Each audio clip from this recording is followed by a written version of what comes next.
Hello and welcome back to Podcast 572. As always, I'm your host, Kyle. I'm joined by my two friends, Dan and Matt. I'm just going to kick it off right away. We got a lot with our show today to get through, but we're going to start. We've all been playing a wide variety of stuff. There's been some demos that have come out. There's been some DLC that's come out for certain games. The first thing that I'm going to talk about, because I'm the only one here that played it, is the Castlevania DLC for Dead Cells. I don't know why I called it Dead Souls. Thinking of Yakuza. Your big Yakuza. The Yakuza Dead Souls guy. They won't remake. So this Castlevania DLC is a good, proper, like, how you should do a crossover DLC. I mean, when they announced it, it made sense. Like, when they showed that trailer, I'm like, this is the perfect game to have a crossover with Castlevania stuff. There's a couple issues I have with it. As I told you earlier in the week, the biggest problem I have with it is when you get to that DLC and you're running around the world, there are a ton of candles. You cannot break them. That is awful. It's fucking Castlevania. That is insane to me. Every time, every run I have done, I try to break candles. That's not even like something you do on purpose in that game. It's just something you do like exactly. It's just second nature. Yeah, it is second nature, and I do it every time. The whole point of that game is to break candles. Mm-hmm. So, and I get why it doesn't exist, because this isn't Castlevania. It's Dead Cells, but it's still wild to me that you can't even get some health or like some chicken or something. Like, they could have done something, but no, you can't break any candles. Which is weird. Or they could have been like, or they could have done something like meta where it's like you break the first one and somebody's like, "Hey, can't break those." Yeah, you can't break that. Like, they could have done something like that. I would have been much cooler with it if they did that. Because I'm like, okay, well, that makes sense. But no, there's nothing like that. But the other part of it that's weird too is like, so it's integrated into the main game. It's not like a separate DLC that you just start. So it's still Dead Cells. It's still a roguelike game. So if you die during that run, and you start at the beginning of like the regular area, and then you have to run back to get to the Castlevania DLC. So you still have to fight a couple enemies before you get to it. But when you first start it, you meet Richter, and he's kind of the person that's like, "Hey, I don't know who you are. I don't know what world I'm in, but keep going down these stairs. You're going to go to this castle and help us," kind of a thing. Sure. And it's like, okay. One of my favorite characters, which my cat shares the same name, Shanoa. She's in this DLC. She is like the person that you give all your cells to upgrade instead of like the regular person, which is really cool. Alucard's in there. I've already woken him up. He's just kind of, when you wake him up, it's basically just like, it's literally like, oh shit, I guess it's been 100 years. We're doing this again. Oh, we got to fight my dad. Like, it's basically what it's like.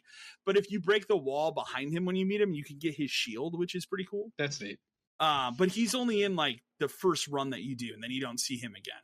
But the other thing too is like, well, like Dead Cells is a procedurally generated game. This DLC is not. It's the same castle every time. So nothing changes after you die. So you go back, and that's fine for what it is. For the DLC part of it, yeah. Exactly. They've also remixed and retooled like over 60 Castlevania songs. So, and I've heard a lot, but I've obviously not heard them all, but they all sound fantastic. They do have Castlevania weapons in there, like different whips. They have the cross, they have holy water and stuff that you have to unlock, and obviously upgrade and use. That's what you spend your cells for to get. So, it's just a fantastic DLC, and like, I knew it would be something special. I hope it leads to something. What I was telling you earlier this week, Dan, is like, I could totally see when we get to E3 time, them being like, hey, the people that make Dead Cells, they're making a new Castlevania. That would be I could cool. see it happening. Yeah. So, because the way they implemented this, like, it seems like they are people that really care about Castlevania. So, because I'm sure Konami is like, hey, you want to put this in your game? Sure, whatever. Like, right, because if you think about it that way, they obviously already had to license it to let them do that. At this point, just let them make the game. And I can totally see that. We're in a universe now where like the best Castlevania game that's come out in the past 5 years is Bloodstained. So, exactly. They don't, they need to make a Castlevania game, and I think it needs to be this kind of game, and let's not try the 3D stuff again. Like you and I, we've played a bunch of those, and some of them are okay, some of them are not good. The PS2 ones are real bad. Yes. So it's like you tried the 3D stuff, it doesn't really work, but that's not what people want when they think Castlevania anyway. No, people got more excited for them releasing Symphony of the Night on Xbox Arcade than they did for like Lords of Shadow. You know what I mean? No, that's true. Yeah. As much as I like Lords of Shadow, I remember specifically when that Symphony of the Night arcade, and that's now one of the best ways to play that game, right? Because that other re-release of it that's on PS4 is the Saturn version, which is inferior. It's slower. It's slower, and it does have an extra area, but like it's not the best. It also has worse voice acting. The voice acting is different. Yeah. So yeah, let's get a new Castlevania game and have them do it. That anime is like incredible. It was incredibly popular. We're getting a sequel anime sometime this year, so it just makes sense to have a new Castlevania game at this point. That's one of those franchises that's Bloodstained. Never going to go away. It's not. It's hit or miss. Like, it's much easier for Konami to do something with that than say like Metal Gear Solid. When you look at it too, like all the Game Boy Advance games, incredibly popular. All the DS ones, incredibly popular. Like, they remember sold like last year they did that Advance collection that came out, which is people a great collection. Want that? They don't want if you think about like the 3D versions, there are better games like that already exist. Like God of War is basically that in 3D, and it is better. So. A lot of people like to use Dark Souls as a 3D version, which it took me a little bit to realize that, but kind of a more harder version, but yes. So that's the first thing I'll point out that none of us, only I have played. The other one I'm going to put out here, we actually got an email about, so I'll read that first. This comes to us from Andy from Three Lakes, Wisconsin. He says, "Hey guys, this question is mainly for Kyle. On a past episode, you stated Resident Evil 4 is one of your least favorites in the franchise, but you were excited to play this remake. How are you feeling after playing the demo, if you have, and how come you have it low on your list?" So I've played the demo. I played it last night. It was the kind of thing where I had some other stuff going on. I kind of figured they were going to do this because that was the rumor all day. It was like, hey, that demo's probably going to drop tonight. So it did. It is essentially the GameCube demo from 15 years ago. It's the same part you play all the way up till they ring the bell and then everybody disappears in the town. But it is different.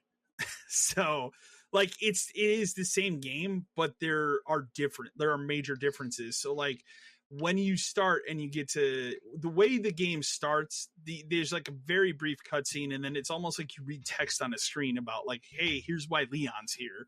Okay. And then when you start it, you're investigating that like first little little house, like a little house that you're in. Yeah. But you go into the basement of it this time. Oh, okay. So that's how they kind of change it up. You do go up, like it does follow the same pattern. Like eventually you go upstairs and stuff, but like you have your first like altercation with that person, and then like they fall and they kind of like break their neck weird. Kind of like, I think that was like in the original game. And then you go down to the basement because you hear something. That's when you find like the one foreign cop's dead. And then that guy comes down with his neck all crazy. Oh, like, okay. Oh, that's not good. So you fight him. Okay. And then other people start rushing the house and you get out. That's difference number one. Difference number two, which was in a trailer, the dog you save, he's just dead this time. There's no dog to save. Right. You just find a bear trap with that dog dead. Poor Paul. I remember that because people were very put down about that. That is for me kind of like, hey, like we said about the Final Fantasy VII remake, like this isn't the same game, and that's fine. That for me, that makes me way more excited for this remake. Is that it's not going to be 100% shot for shot remake of the game from 15 years ago. Yeah, and that's what people or almost want when it comes to this kind of stuff. Like we've talked about it before, but there's a difference between a remaster and a remake, and obviously that game has been, quote unquote remastered multiple times. They've even updated it on PlayStation Store. I noticed yesterday where now the other one just says 2005 at the end of it. Yeah, no, I noticed that on Steam. I noticed that on Steam separate it out. Yeah, they have to. Yeah, when you talk about remaking a game, I want a different game. I want Final Fantasy VII Remake. I want a different game. Exactly. Like that's visually it looks incredible, but again, this is going off the re-engine, and I think the smartest thing that Capcom has done in recent years was don't make any Resident Evil games for a while and make a new engine, because that's paid dividends like time and time again. The other thing I'll say here is there's no QuickTime events anymore. They've removed those from the game, so it's probably a good idea. It's more, but it has more action based things, like also at least your knife that you have, it breaks. It's not invincible. Okay. So like if you can do a quick time, not a quick time event, but like let's say somebody grabs you, it'll give you a quick moment where like press X or whatever, I think it's right trigger, press right trigger, and you can stab this person, which may or may not kill that person. But after like doing that 3 or 4 times, your knife's just broke. Okay. You have to find equipment to fix it. So there's stuff like that that's different. When you get to the actual town, it's that part of the game is very much the same. And then, the chainsaw, I'd say it's the same, but I feel like there are more enemies, which they probably are. There are little subtle differences, though, that I like. Like, for example, remember how in the original game you could climb up that, bell tower? Yeah. So if you climb up that in this one, it just breaks and you fall down. Oh, interesting. Okay. So, I climbed down, I'm like, fuck, I'm just going to, hide out here, braked, and I just fell on top of somebody, which killed them, which I thought was funny. That's good. And then also like one of the windows you can break up, you can just run across the rooftops in that town now, which is kind of cool. So that's a difference. But you get some grenades. The chainsaw guy's there. He's just as fucked up as he was 20 years ago. But yeah, it's the same thing where you kind of just have to survive until the bell rings. Right. Okay. And then you have your classic Leon, like, where's everybody going? That's the beginning of the game. So I enjoyed the demo. And I think this will answer Andy's question. I mean, and I've said before, like, I'm not going to say Resident Evil 4 is a bad game. It's just my least favorite one because I think it was the most popular at the time, where it got to this, like, almost like upper echelon level where like people just praise it way more than any other Resident Evil game. And like, it was also the one where like, I remember when it came out, that was the one where like people who had never played a Resident Evil game before bought that one and played that game. Yeah, it was very like, it's almost in like a same level of kind of like Skyrim thing where like exactly nobody played the games before except for like the people who were very into it, and then all of a sudden this one enters it and it just becomes Resident Evil's thing. Everybody plays out all of it, and then there's Skyrim, and now that's a thing. Everybody plays all of them, and stuff like Dark Souls and stuff like that. Exactly. So like, there's that aspect of it for sure. I mean, a lot of the things that people complained about in 5 are in 4. And they just don't remember. That's why I like that most recent trailer they put out where they kind of highlighted the end of that game. Because like people don't when people think of Resident Evil 4, they think of the beginning hours of that game. They think about Leon hitting that town. They think they don't think about the end of it. Right. Well, that game have guns. That game changes drastically after. It changes drastically. When you get to the castle, it becomes a different game. Yeah. Yeah. And also, like, again, we were talking about before we were recording, like, I have no idea if, like, how the Ashley stuff's going to be in this remake, because that wasn't great in the original game. No, it wasn't. Babysitting was the worst part of the game. I hope it's better here, but again, that's not in the demo, so I have no idea. We'll find out in a couple weeks, but like I said, that's the reason I put it lower on my list. It's just I enjoyed it when it came out, but it got away from like what I knew as Resident Evil for a while. And then I've gone back to, it's also for whatever dumb reason, the one I've bought the most, the one I've probably played the most out of the first one. It also exists the most. Yeah. And it's one of those, like, every time they release, I'm like, well, fuck it. I guess I'll get it again. It's $10. So it's $10. Why not? So let me ask you this. Every version. What do you think the worst Resident Evil is? Was the very worst Resident Evil game?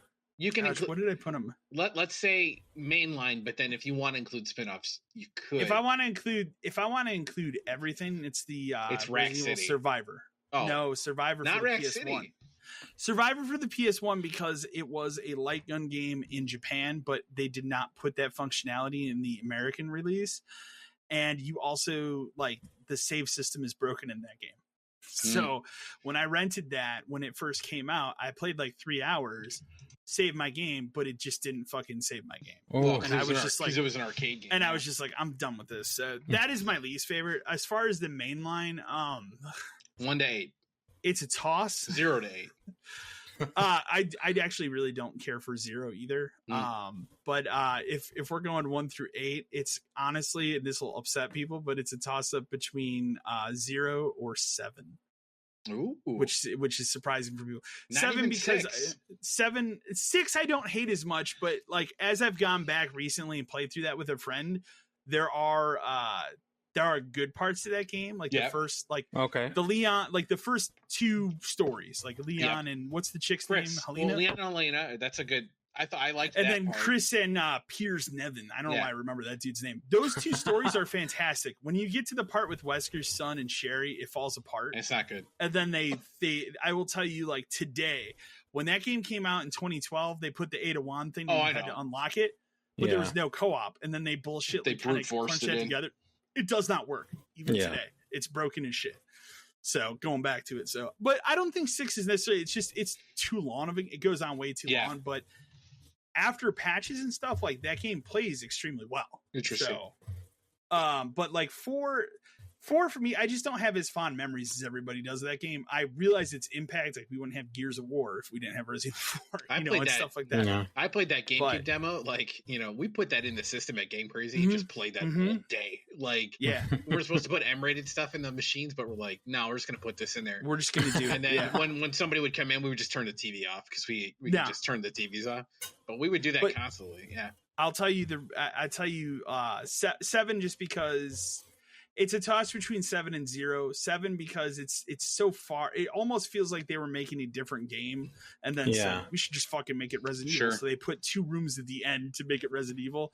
0 for a very simple reason: there's no item boxes. So fuck that game.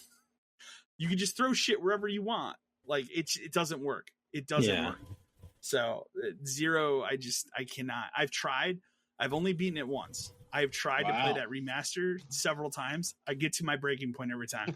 So, because of the item box. If that game had an item box, I probably would have played through it like 20 times. So, favorite is obviously the original. So, well, yeah. Yeah, of course. All know that. So, but that covers Resident Evil 4. I'm way more excited about that remake now playing this demo and going, oh yeah, it's not going to be the same exact game. Yeah. So, good. Yeah. That's what excites me. Let's see.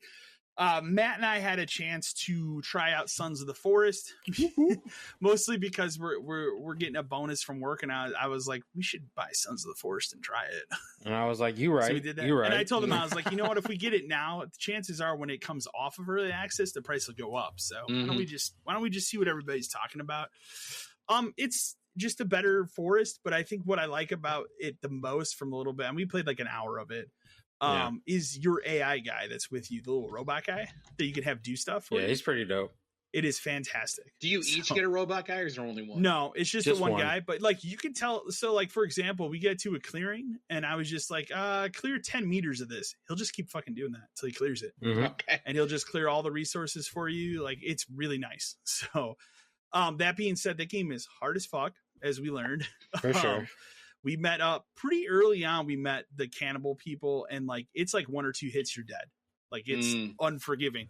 And then I got into this loop. So like what happens is like when you die, you will respawn. You're tied upside down, and your guy will use like a knife to cut himself down. The problem is I got into a loop where I cut myself down, and the cannibal guys right behind me just hit me.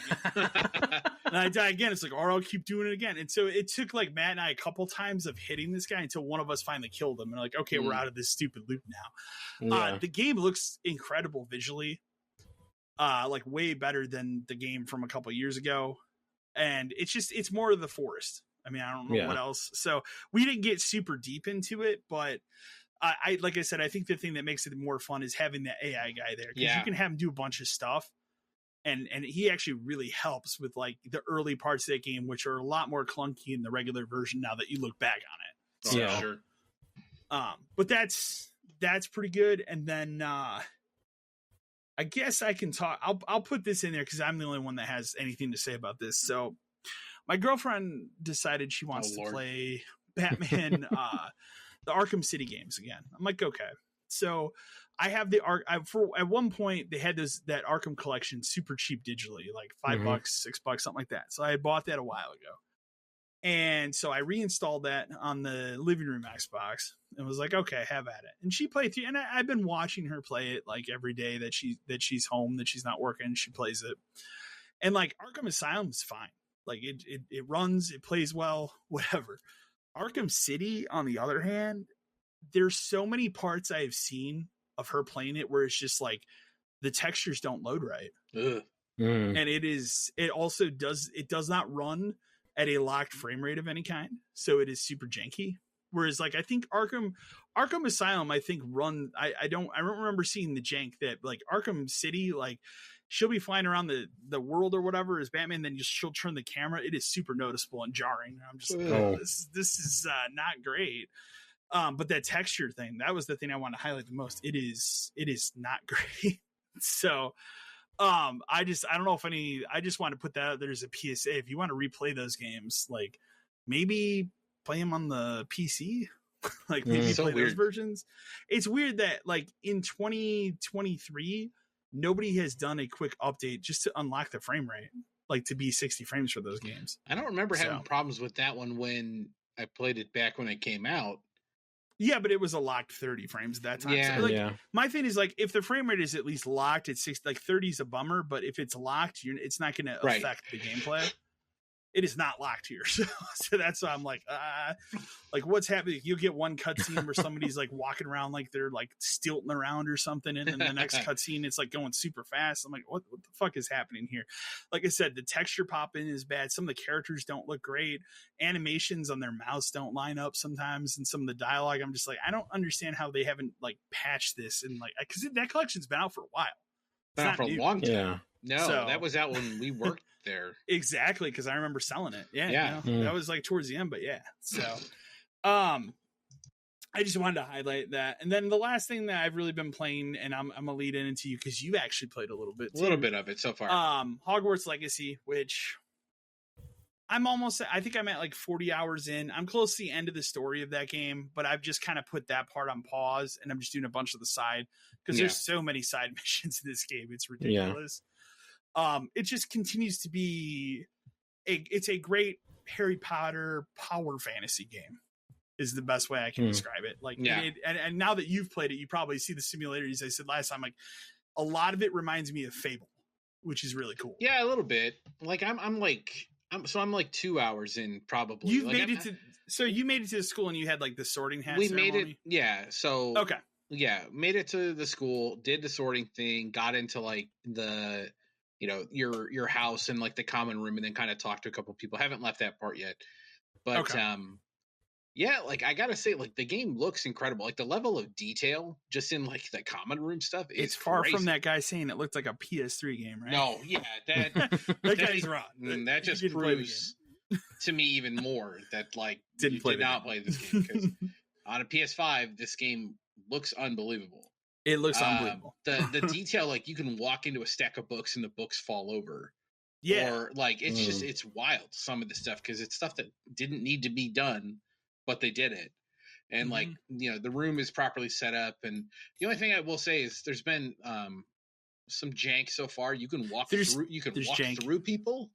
People that are like NPCs that are standing there talking because a lot of them you can't talk to, but like you can just walk through them. That was kind of weird. The game has lighting issues at times, which I was telling you, like it's sometimes you'll be walking through like the school and the way the shadows appear just do not look right at all. Yeah, or like the brightness just seems off, even though off a little bit. The brightness is set correctly. So it just kind of seemed a little weird. Yeah, but overall, like it's an impressive game. The combat is, so I obviously haven't done a ton of it, but it's pretty simple and clear to follow. Like, to counter, you hit the button when the prompt appears on the screen, and then to attack, you just hit the trigger and stuff to shoot out some spells. Like the learning spells is kind of interesting, where you kind of trace the line and all that stuff. That reminds me of I forget a game, but there's a game in my head that it reminds me of quite a bit to do the same kind of thing. It's interesting though. I'm interested in exploring around the stuff. Yeah. Now, do they force you into like story, like combat stuff, or can you kind of? Not really. Like, I'll say this: the thing that's kind of cool about the game is like you will get to a point where it's like, hey, I should probably go do this main quest because I need to learn a specific spell. Okay. And you can't progress without learning this spell, so it'll gate you that way. But it's not very often. Yeah, it's not very often that they gate you. Like I said, one of the first things you'll do, like within that 2 or 3 hours, is you'll get on a broomstick.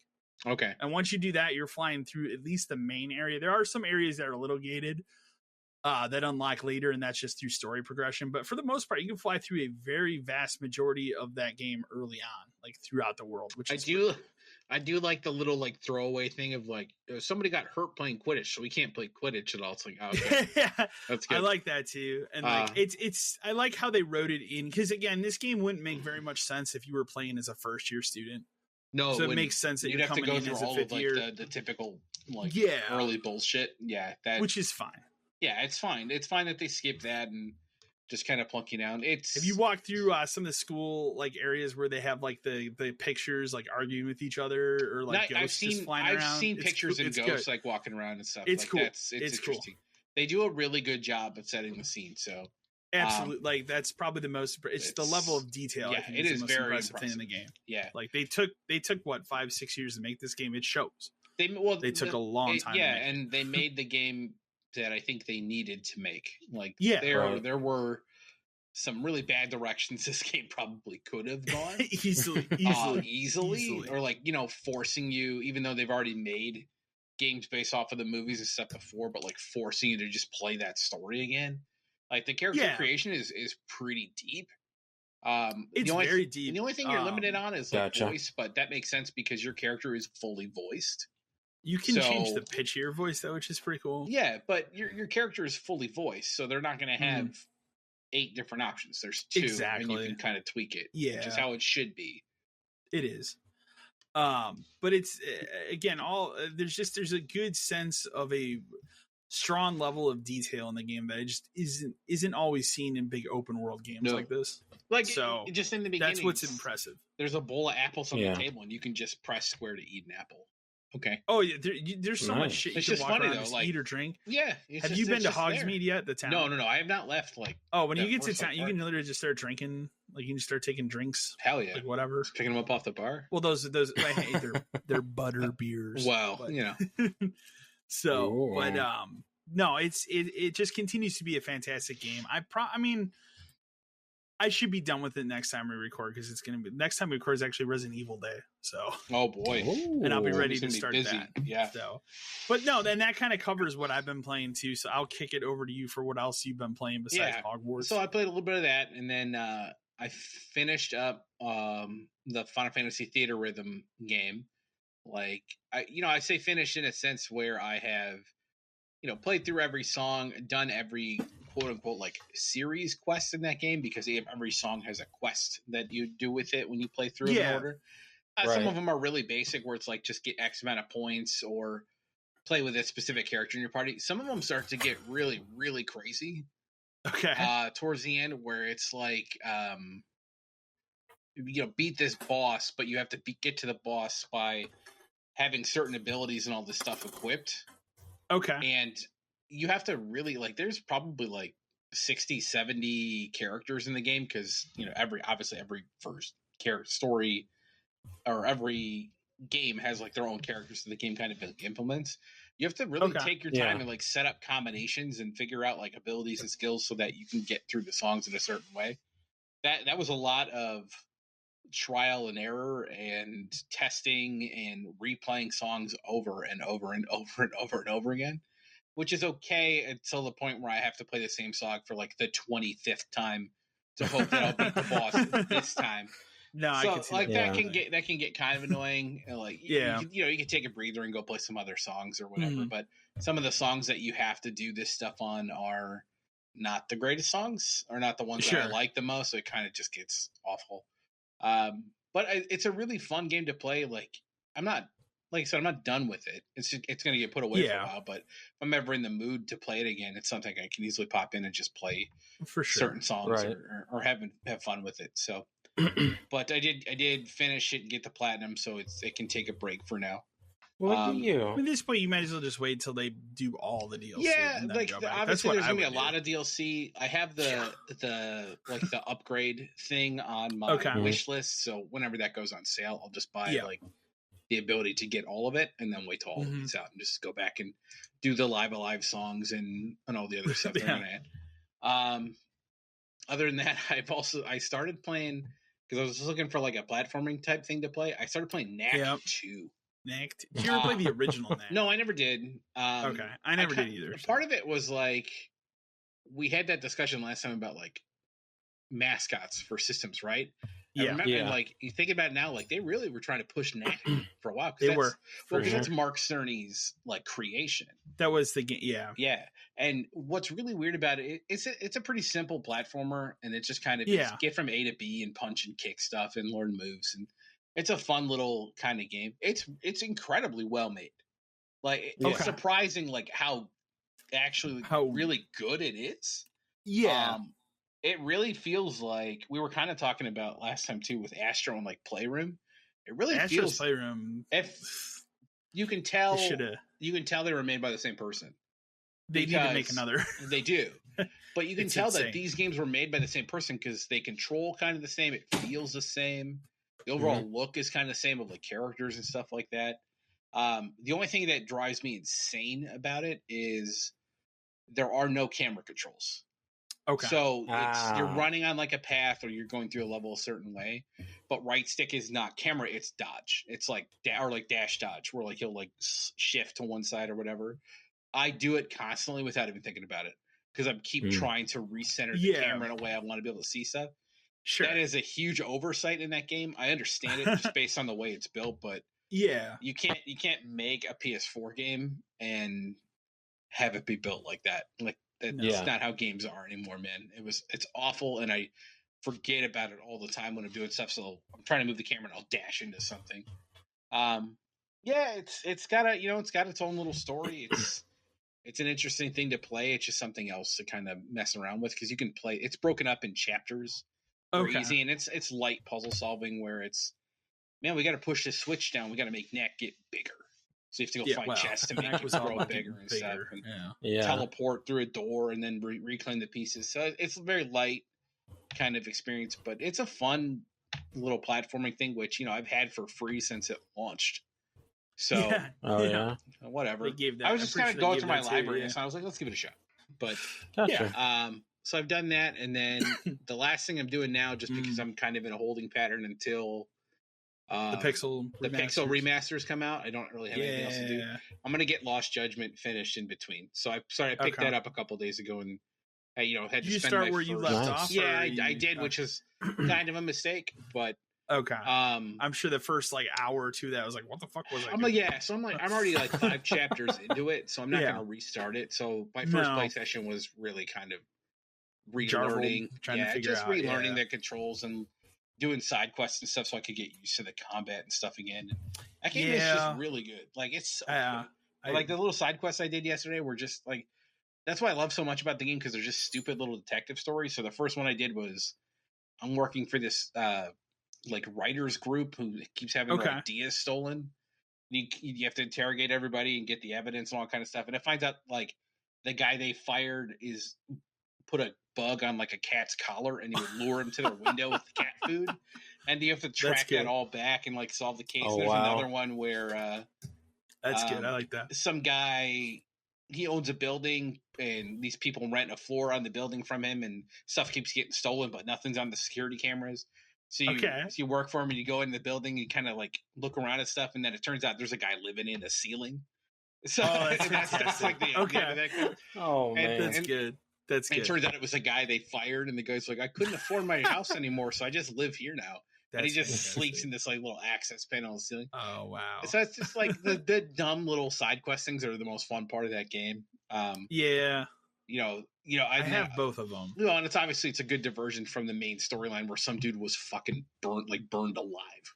For sure. Yeah, so that's where the real serious. That's where that game. The first one too, like they are incredibly serious games, but the little side questy things are fun and are not serious. Yeah, it's just lighter. Yakuza, but like detective Yakuza, and I like this a lot more, and especially now Like a Dragon is an RPG now, and this is the action one. There's still questions if Judgment will continue because they have that whole like lawsuit with the guys. I still don't see why they could, like I get it, but like you could always just make another one with a different detective. You could give me another character, which would be kind of a bummer just because I do like this character. I do too. Like from the first one, and then but there's also his buddy that is works with you, so like you could do him.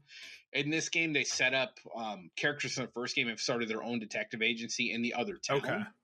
And like the whole part of it is like you go to help them do this. So like there are ways to go, and I really think they need to keep it alive because turning Yakuza into an RPG is cool, but people are gonna want the combat part of it. Yeah. So, exactly. But it's I want to get this done before I gotta play 6 Final Fantasy games in a row. Okay. Before I get 16. So I gotta play another one. And then the only other thing too is I'll say, I don't know if people are aware of this, but KFC has a promotion right now where if you buy a double down, or you can get just a regular sandwich, you get a Diablo beta code. So I did that today. So I have my beta. I'll get my beta code. So it's for like the one that's this coming weekend, right? Yeah. Well, it's they're supposed to email it to me. Okay. When we get closer, and then I have my code. I have to put it in to get it to. It's kind of a process because you have to go to a specific. You have to go page. Through BattleNet, yeah. Not even BattleNet. You have to go to a specific page, then log into your BattleNet, and then put it in because the code structure is different. Okay. And then they just say we'll email you a code when it's time, but it's cool because you can pick whatever system you want it for. Do we know is that beta going to be cross-platform? I don't know if I read anything about it. I would imagine it would be, right? Why would it be? I hope so. So I look forward to we'll be talking about that next time we record. Yeah, I'll be playing that as soon as I can. Yeah. One last thing I wanted to ask you for the Hogwarts game. Did you ever get that thing figured out with the other? No, I need to. Okay, so here's something though. Yeah. So I downloaded it because I had a download code for it. Yeah. It popped up in the very beginning saying you unlocked this. For you? Yeah. Okay. So did you get that and just skip it? No, that never showed up. Because my thought was since it's a PlayStation exclusive, it's just in the game. Maybe no, like I have a physical paper. Yeah, so But maybe that's why you didn't get a code. Does the paper say like there's a code on this paper you have to enter? Yeah, it does. And then like I said, the little box that the code is. Well, in. Yeah, I know that.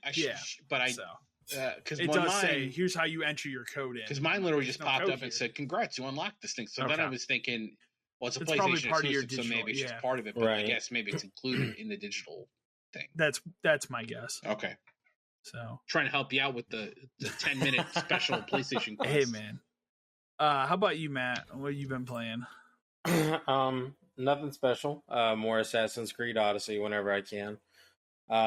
As you did say, we did test Sons of the Forest for that hour. I have actually been, like I said, playing it in between my lunch breaks. And I had a weird thing. So there's like, in the regular forest, I only remember like 1 or 2 type of cannibalistic monsters from what I remember running into. But in this one, I ran into like 4 different types. And like it's like the hour you played and like maybe an hour I played. Like it hasn't been that long.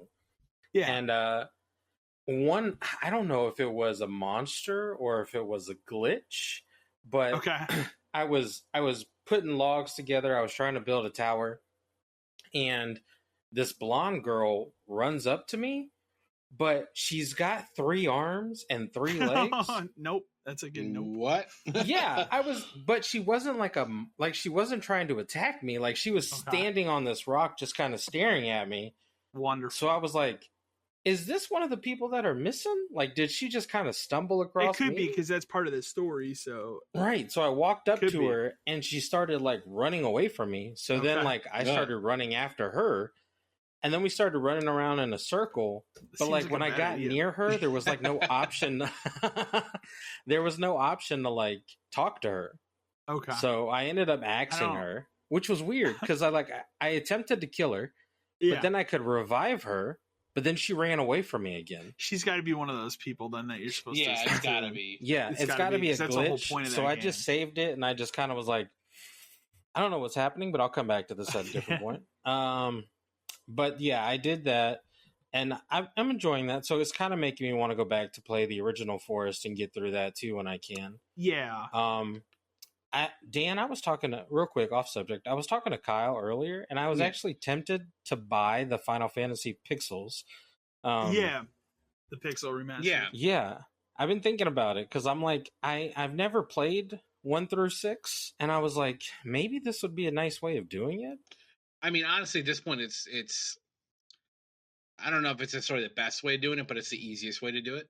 Right. Because instead of having to try to find everything. I mean, if we're talking about like getting actual copies of things, yes. But like, I've played 1 and 2 on Game Boy Advance, and like those versions are really good. Like, actually, to be fair, all of like 1, 2, 4, 5, and 6 are on GBA, and all of those versions are really good because they are like.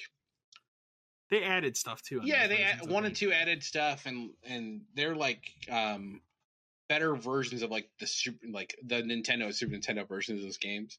The Pixel remasters are meant to be more of like actual remasters of like original copies, because the other thing was like the True 3 we only ever got on the DS, so obviously that's a lot different than the Nintendo version of that game.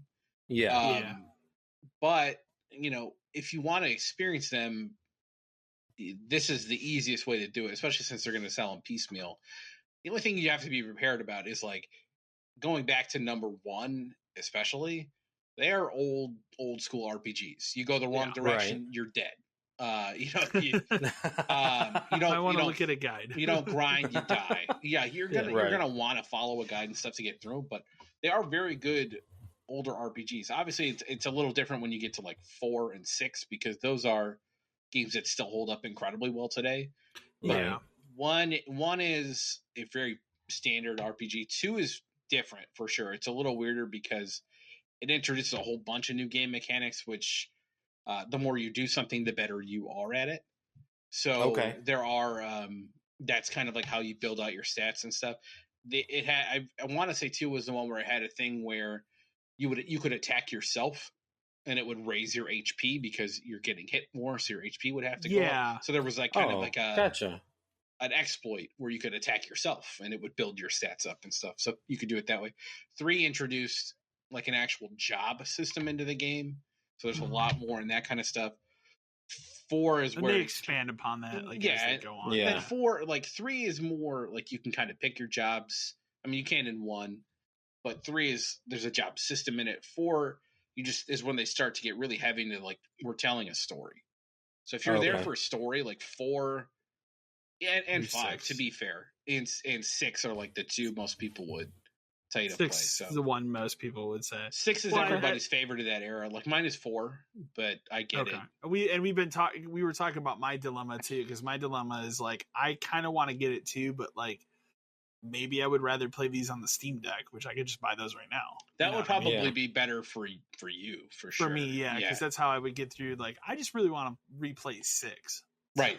So a good way to replay 6. That's the easiest, best way to replay 6 right now. Probably with the Steam Deck. Is that? Yeah. So I mean, I'm excited just because I'm getting. I told Kyle I'm one of the chosen ones who actually got a physical PS4 copy of that game. Yeah, because I looked it up when we were talking about it this week, like during work, and like it's still you have to you're put on a wish list if you want it for Square Enix. Supposedly there will be more when it comes out. Yeah, but how true that is. Yeah, maybe for 30 seconds. I told you I got lucky because I checked my phone randomly at like 2 in the morning. Like early in the morning, and it happened to be up, and I went, "Oh my god!" And I went in. The Switch one was already gone. Damn. Yeah. So that. But you want to do it on the PlayStation because you want to get all. I want to. Yeah, I want. I have all my place. All my Final Fantasies in one place at that point. Except for the fucking Where's My 13 remaster. But fine, whatever. One day. Maybe that might be next. It's got to be close, right? They've done all the rest. Maybe. I don't know. We'll be talking about. Yeah, I would say if you want to do it, Matt, probably the best way for you to do it is to just buy a piecemeal and maybe start with 4 or 6. Okay. And then that way you'll know if you want to play like. That'll give you a good idea of what those games look like and all that kind of stuff too. Because I mean, and that's the thing I'd say too. Like, if you want to buy the package, it's an investment. It's like it's $75, $75, $80. Yeah, people were bitching about the price, but it's also you're getting 6 full games. Yeah. See, and that's kind of where I'm at. Like, it doesn't really bother me to pay that price because you're paying $35 for an indie game. That's, you're getting 6 of them at this price. So $80, that's still not horrible. Yeah, 6 full like Final Fantasy game that I paid, full price for on Game Boy Advance 4 times. And exactly. If you want it, if you bought 4 or 6 on Super Nintendo when it came out, or 2 or 3, whatever you want to call it, you were paying minimum that price $70 exactly in 1990 whatever. So that's $100 now minimum. So pricing so that's stuff is relative. That's what made me think about it. But back to whatever. So I'm trying to play some more of Sons of Forest and the Forest. And on a note, I did try out Guilty Gear Strive. That just hit Game Pass. Yeah, dude. So the last fighting game I really played was Mortal Kombat. Like 11 or whatever? Yeah. Okay. And I bought like the Aftermath edition or whatever, the DLC content that goes with it. And I mean, it's good. I mean, it's Mortal Kombat. It's one of the better ones that they've done. So, I mean, it's a lot of fun. But Guilty Gear is like, dude. Mm-hmm. So, like, I've only played like maybe 25, 30 minutes of it this morning because I wanted to kind of go through the arcade mode where you kind of just go through everybody. It's been a minute. The one that has all the weird, like, crazy animation, right? Yeah. Okay. So it looks so crazy. Cool. Like, just the art style of it, and like when you do like your super moves and stuff like that, the animation on it really pops. And I have to say, like, I'm really excited to kind of play a little more into the arcade. Yeah. Because I haven't played a Guilty Gear game in a long time. I played one of the PS4 ones that I remember like checking out when we were I don't even GameStop and somebody traded it in. But I don't even remember, man. But it was I will say, if you have Game Pass, like, download it and give it a shot because it is actually a whole lot of fun. And I just picked it up this morning. Guilty Gear games are nuts, man. I've always liked Guilty Gear games. Fucking insane. And then I deleted Atomic Hearts because that game is fucking retarded. I'm sorry. It's just like, you just don't like the dialogue and like it's like Forspoken. Too much speaking. It's even worse. I really feel like it's worse than that because it's like 5 steps and it's conversation. But like I said, it's not even like conversation that's meaningful conversation. And like, I got stuck at a part where like I was talking to a corpse who's an AI and and then like when I was trying to like skip, because you can't skip the dialogue unless you've listened to it already. But then you're listening to the exact same dialogue if you accidentally click on the person again. It's like the worst. Like, the game itself is not horrible. It's not that bad. It looks really cool.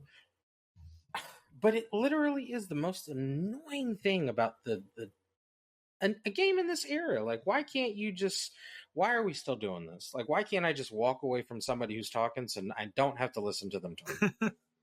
And I mean, if you're downloaded it and you played it and you enjoy it, I mean, I'm sorry, but it's just not that great. I was going to ask, because I downloaded it, but I haven't tried it yet. Are you going to try that Wulon or Waylon, whatever that's called? So I did. You have tried that? I didn't get very far. Yeah, I didn't put it on games I played because I didn't get too far into it. Sure. Okay. But it reminds me, so if I could kind of put it in comparison to a game that it kind of reminds me of, because I haven't played these games in a while, like sure. Neo, the game, the NIO. It's the same people that made Neo. It reminds me a lot of Onimushu. Like, you kill somebody and like a little orb pops out of their body, and you kind of like you can grab the orb and kind of wander around. Okay. It's not horrible. Okay. But I haven't gotten too far into it. Sure. Maybe like 10 minutes into it, and it's like I was gonna play it, and then I got to the point where I'm like, I need to finish Hogwarts, and by the time I finish that, it's gonna be Resident Evil time. So maybe after Resident Evil, I'll play it. Yeah, it's not like it's gonna be pulled off Game Pass right away. So and I don't really feel like it's gonna be anything too crazy either. To be honest with you, it's not horrible. I can tell you that. Like, I would rather play that than Atomic Hearts. It reviewed pretty well. I haven't had a chance to look at it yet. So. Yeah, I mean, from the very little I've played of it, it's a hack and slash, dude. Like, it really feels the same way. That's the main problem with Game Pass. Yeah, these games come out and it's just like, well, I just don't have time to get to that yet. Yeah, so there's a lot.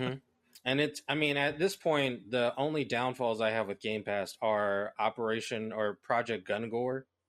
And I know what you're talking. Gungrave Gore, Gungrave Gore, whatever, and Atomic Hearts. Like, those two have been horrible. But everything else I've tried out hasn't been bad. Has been good. Well, I mean, that's the point of a service like that. It's not everything's going to be perfect. So you're going to have your hits and you're going to have your misses. So. Yeah. Well, that's all I've been worked on this weekend. So we can jump into the news here with the first thing I put up here at the top, just because I had to put it at the top, which is Suicide Squad possibly delayed. I'm for certain, like it's been delayed. It's delayed at least a little bit. Yeah, a little bit. Yeah, yeah. If I were to guess, I'm putting my marker down for August. I think that's when this game comes out. I don't know, man. There's stuff everywhere. Some people say some people are saying 2024. Some people are saying year. November. Yeah, like But isn't this game? I don't think it's going to be done? that far. It is. I think. I gotta say, like, you gotta figure the game is close to releasable at this point. It is close to releasable in the form it currently is.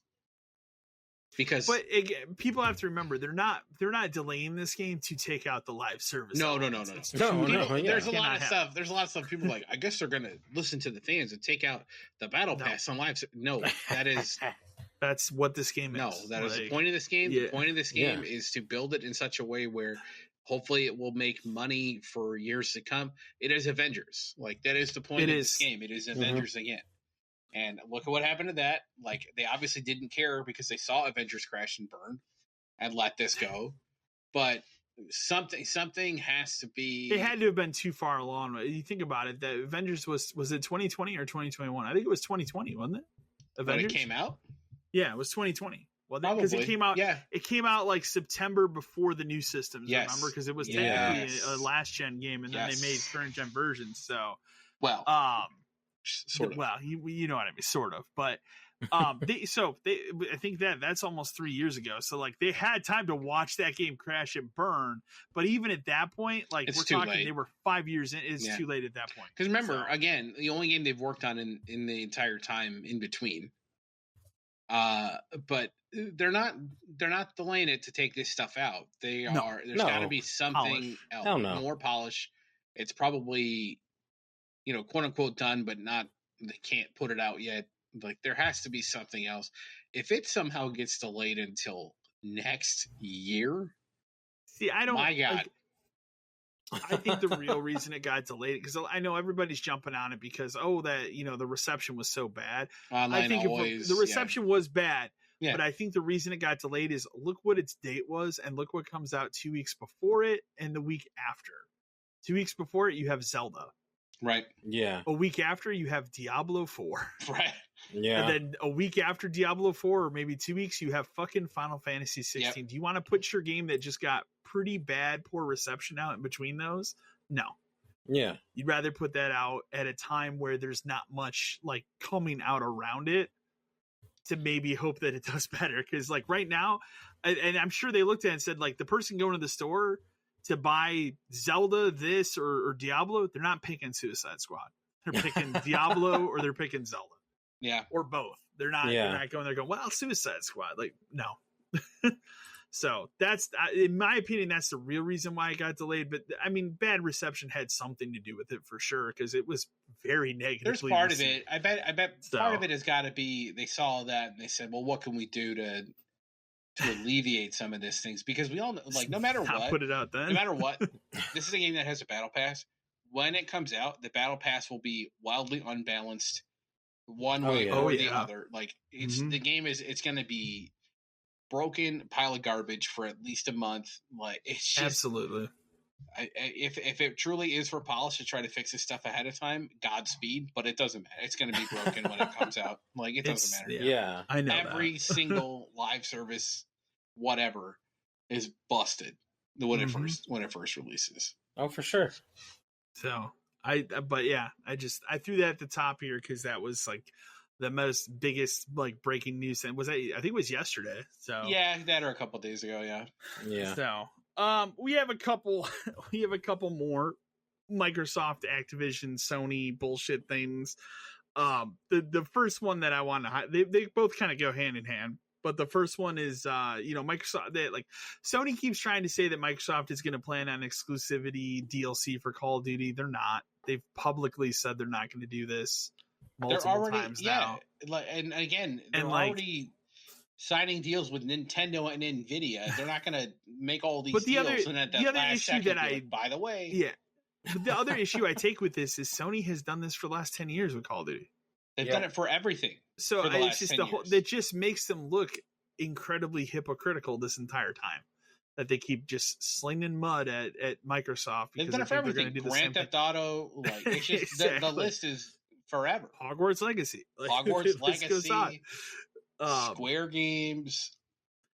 So, but then the other thing I want to highlight, and I just think this is funnier, is Microsoft took out a full newspaper ad in some UK papers about just like what it means for this deal to go through. And it's literally just an ad, like more ways to play Call of Duty. Like it's literally what the ad says. It's like a full page ad, and it has like every fucking device you could think of you can play Call of Duty on. It's like a computer, a game system. I don't think it has a PlayStation. It's a phone, a tablet, like more ways to play Call of Duty. And it's literally like we've gotten to the point where we're taking full page ads out. Like it's ridiculous. The amount of back and forth, it just makes them both look like morons. It does. Like I just want, and I know we'll get to the point where it's going to go through and it'll be over and it'll be done. But like, let's just get to that point, please. Please. Let's just get to the point. Release a bad version of Call of Duty on the Switch and be done. Although I like how Microsoft keeps saying now, we promise to make it work really good on the Switch. It's like, man, like just don't. It's not going to. Just don't. We all know it's not going to. Come on. I mean, maybe it'll work good on the next Switch, but we don't know what that is yet. Come on, it's not going to. Exactly. Next news article I have in here, just Ubisoft. We know, like, Ubisoft has been doing particularly bad recently. Yeah. Oh yeah. As we know, like Far Cry 6, firing people. Far Cry 6 very well underperformed. Skull and Bones is like fucking never coming out and should have been canceled a long time ago, but it's too far in depth. I like to say it every time we talk about Ubisoft because I think it's humorous. It still exists. Beyond Good and Evil 2. That just got brought up again. That is now broken the Duke Nukem Forever record. Yeah, man, so it just came up. It just came up in the news again. Like, but I put this in here. Ubisoft is closing several of their European offices due to the decline in. They're saying decline in physical game sales is how they're trying to spin it, I guess. But like, just your games aren't selling as well. Decline in physical game sales would imply that there is a rise in digital sales. But again, even still, that's not a reason you would close offices. No, you're closing offices because these games are underperforming. You lie about their performance. Remember how they released a Far Cry 6 Game of the Year edition? According to according to who? I have this thing. I'll bring it up because I think it's funny. I have this thing on because I like Xbox. I think PlayStation has it too. They have like the wish list, where you can put shit on there for like, okay. I do it all the time. The Xbox has a wish list on there. I've had the Far Cry 6 like DLC pass on there forever because I have Far Cry 6. Mm-hmm. And it has this weird tag next to it. I've never seen this with any other game on my wish list, just Far Cry 6, where it's like special deal for you, $7.99. And it has been this price, I kid you not, for like 2 months. Every time I go on that wish list, it's like every time I pass it, it's just like, please buy this DLC. And I don't. I just skip right by it every time. Well, can't be good. Far Cry 6, it was at this point they got to be hoping that this whole like restructuring of Assassin's Creed and everything helps fix some of this problem where we get the different versions of stuff. That game, like, come on, that's going to be that's the next Skull and Bones. It's going to be. I think it is push forever. We'll maybe hear something about it in a couple of years. Do you think before I move on? Do you think Skull and Bones comes out this year? It has to, right? Doesn't it have to? I think it has to, but we also thought it had to come out last fall, and then it got pushed to March, and then it got delayed to God knows. I'm gonna say next year. It's got. I think it's right now. It's delayed until their fiscal year ends, which is March 31st, 2024. Oh so I'm going with next year. Maybe going March 1st next year. Wait, so our Assassin's Creed is only Mirage coming out this year? I believe Mirage is scheduled for this fall. That's all we know. We don't know. And I'm sure when we get to E3 time is when we'll see a bunch of that game. Yeah, I guess. I don't know. Like, it's about. I would think it's about time because Valhalla was 2020, so they've had a couple years. Well, and that game's done now. Like and that game's done. Yeah, they just finished. Yes. Yeah. So. But like Skull and Bones, it's got to. at some point they got to say, like, we need these people back working on something else. Like, that's not this 8-year project. I just don't get it too, because like, who cares about that game at all? Like, does anybody talk about that game? I had a very little interest when it made its first like reemergence like a year ago, when they were showing more of it, and it was like, okay, this actually looks like maybe a single player pirate adventure in there, which is what I would be interested in. But they only showed a little bit of that, and then they just keep focusing on this weird multiplayer that is just not going to work. Yeah, like the way that they think it's going to. There's only going to be 9 people playing that game. How's multiplayer? Exactly. Like, how is it going to work? Can you get a full crew? Oh my Probably God. not.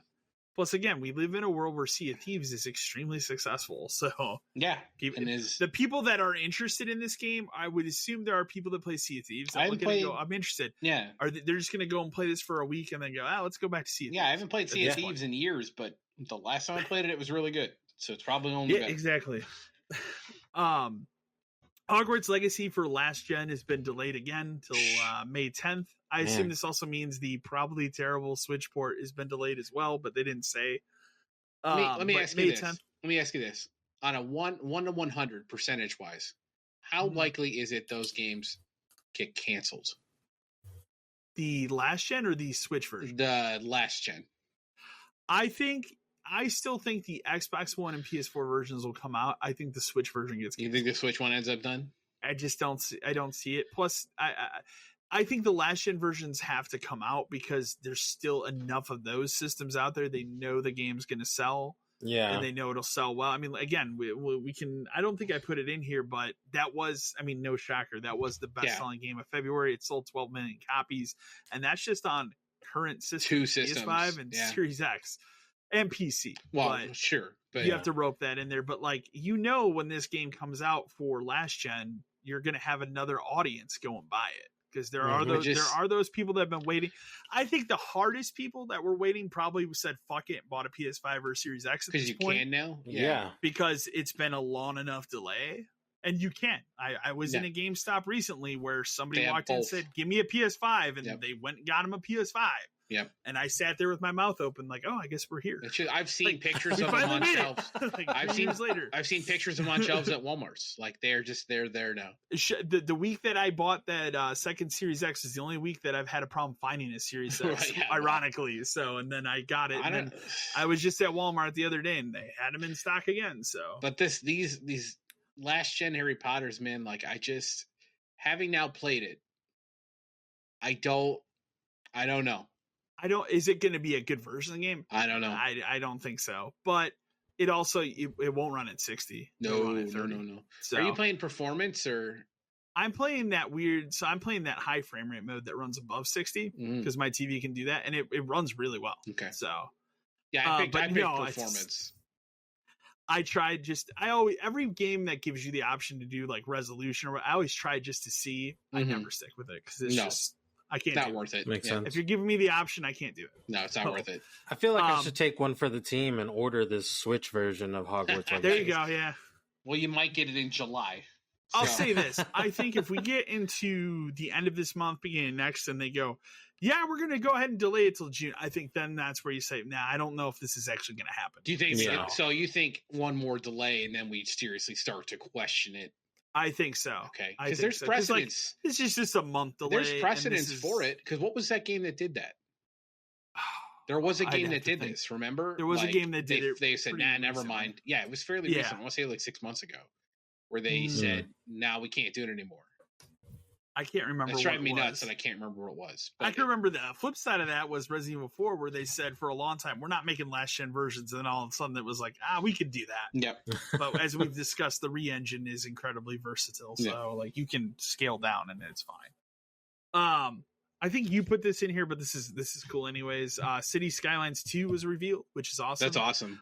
They just put out an update for that game on current gen consoles, so you can get that update for free if you own it. Nice. On PlayStation or Xbox. So I got to do that because I do actually own that in the Xbox. You know what's crazy about that too? City Skylines is great. Yeah, you know what's crazy about that too is I just read an article a little while ago talking about how fucking SimCity killed itself. Imploded.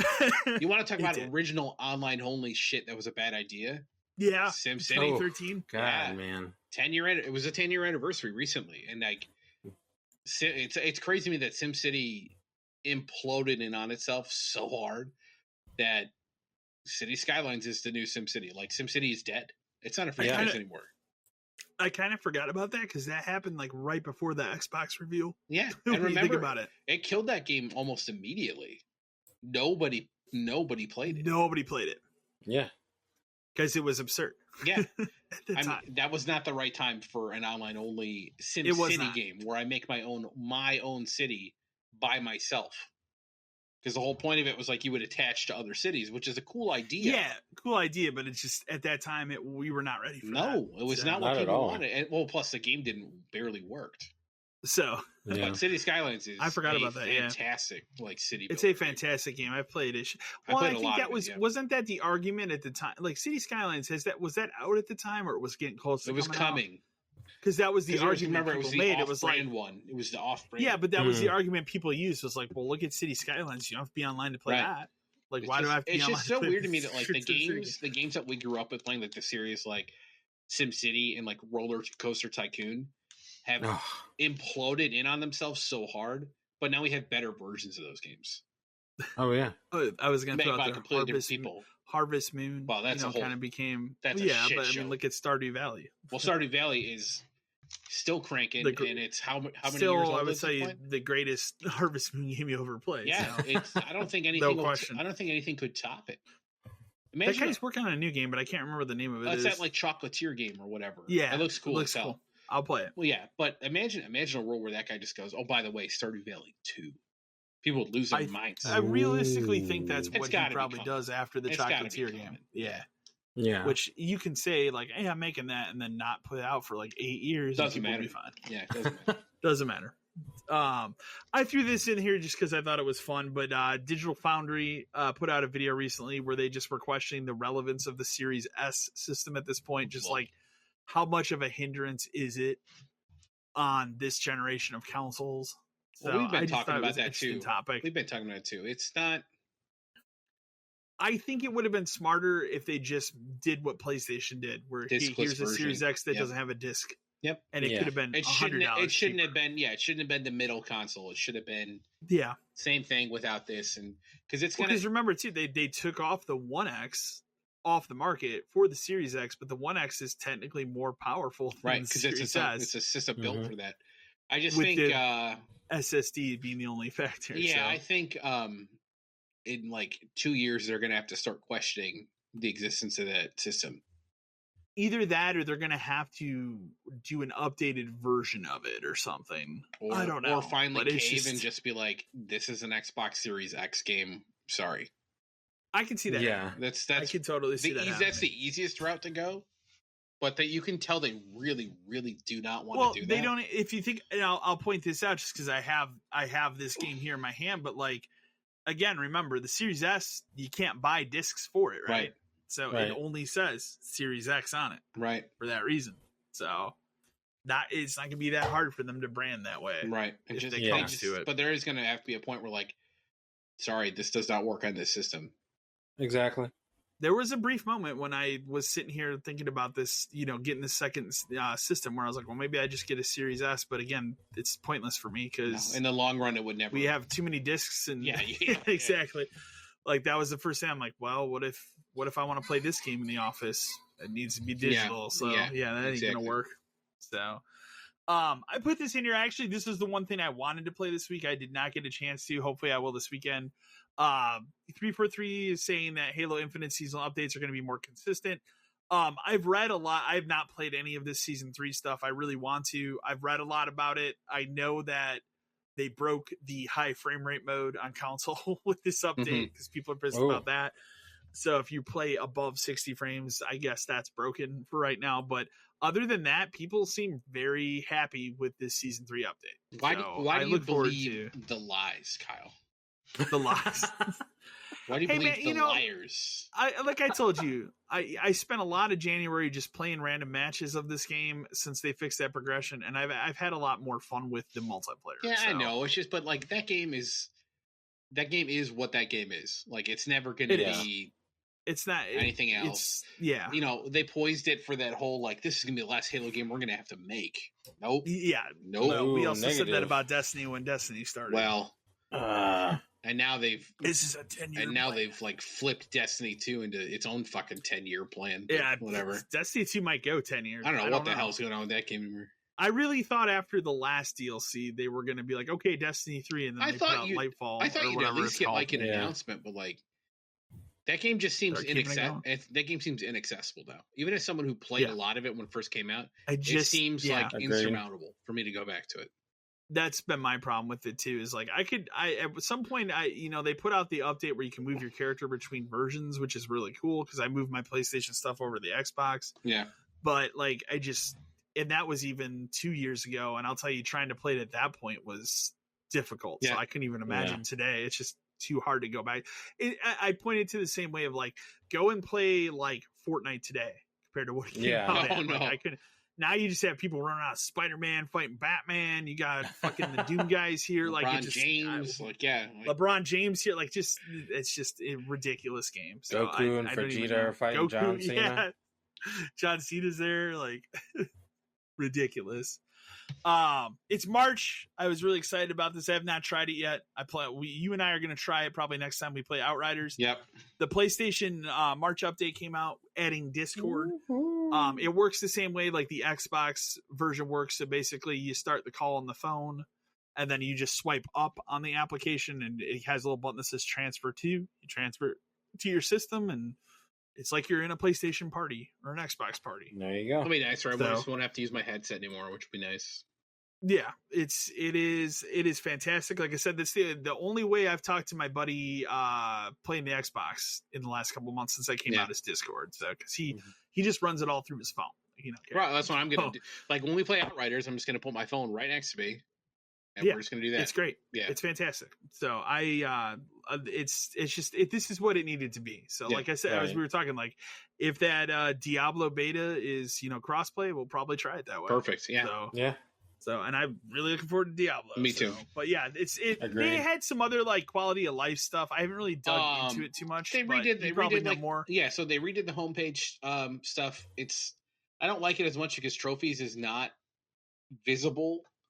Like, you know, like when you look at a game page, it goes like information about the game, but like play, and then there's like the trophies thing. They kind of moved some stuff around, so it's not like immediately visible on like just like going to the game page. You have to go down. That's bullshit for like someone like me. The biggest update they made, which is this pisses me off because I literally just had to do this because of Outriders.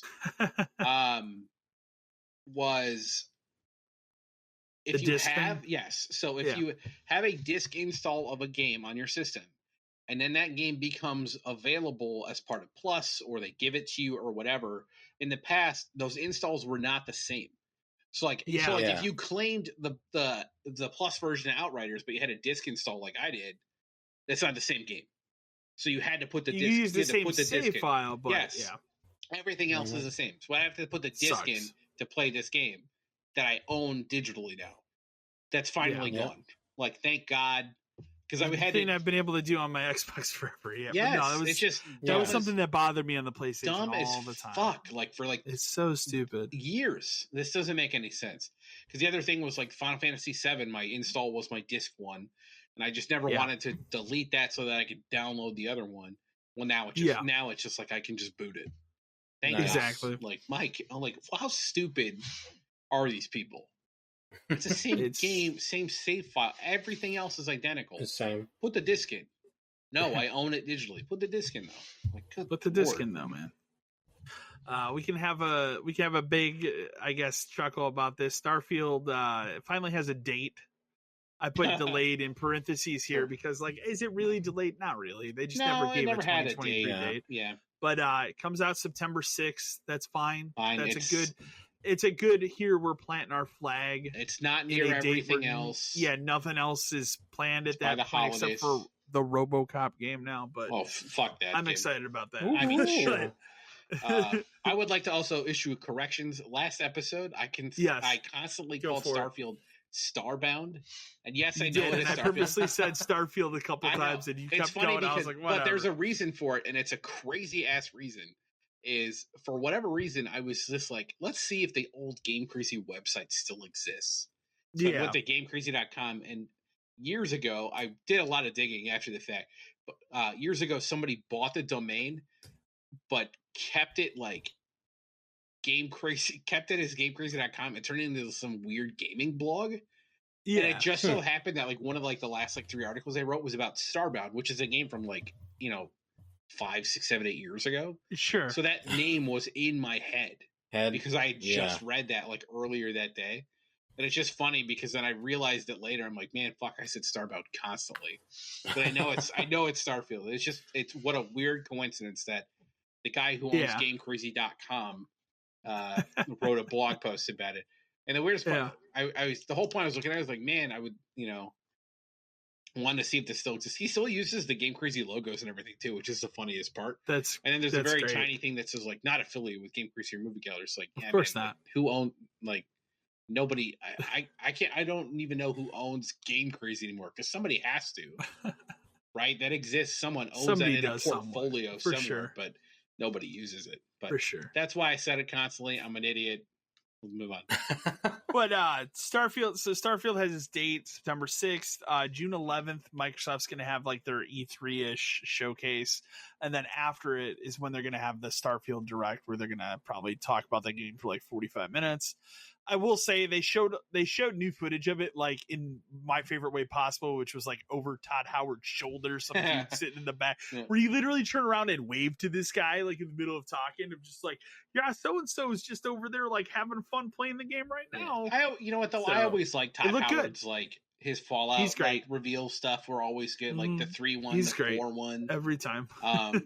God Howard is what we like to call him. Yeah, but the footage they showed, like even in the background, like it looked a lot more smooth. So that definitely looks like the polish. That game comes out, it'll be better for sure. And then they're obviously going to be working on that game for a while after it comes out. They'll be like the core team that sticks. Well, a lot of those people get shoved to Elder Scrolls, right?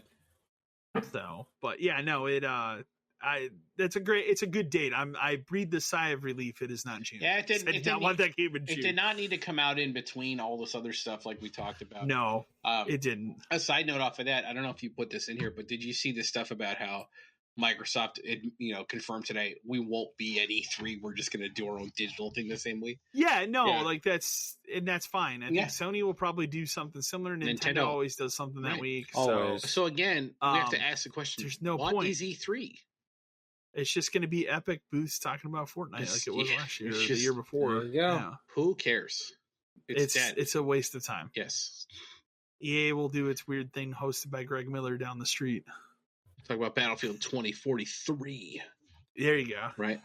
Now we'll have our hot GameStop bullshit of the week. My this is a big, huge one. This is a bad one. This is a real bad one. GameStop cancel.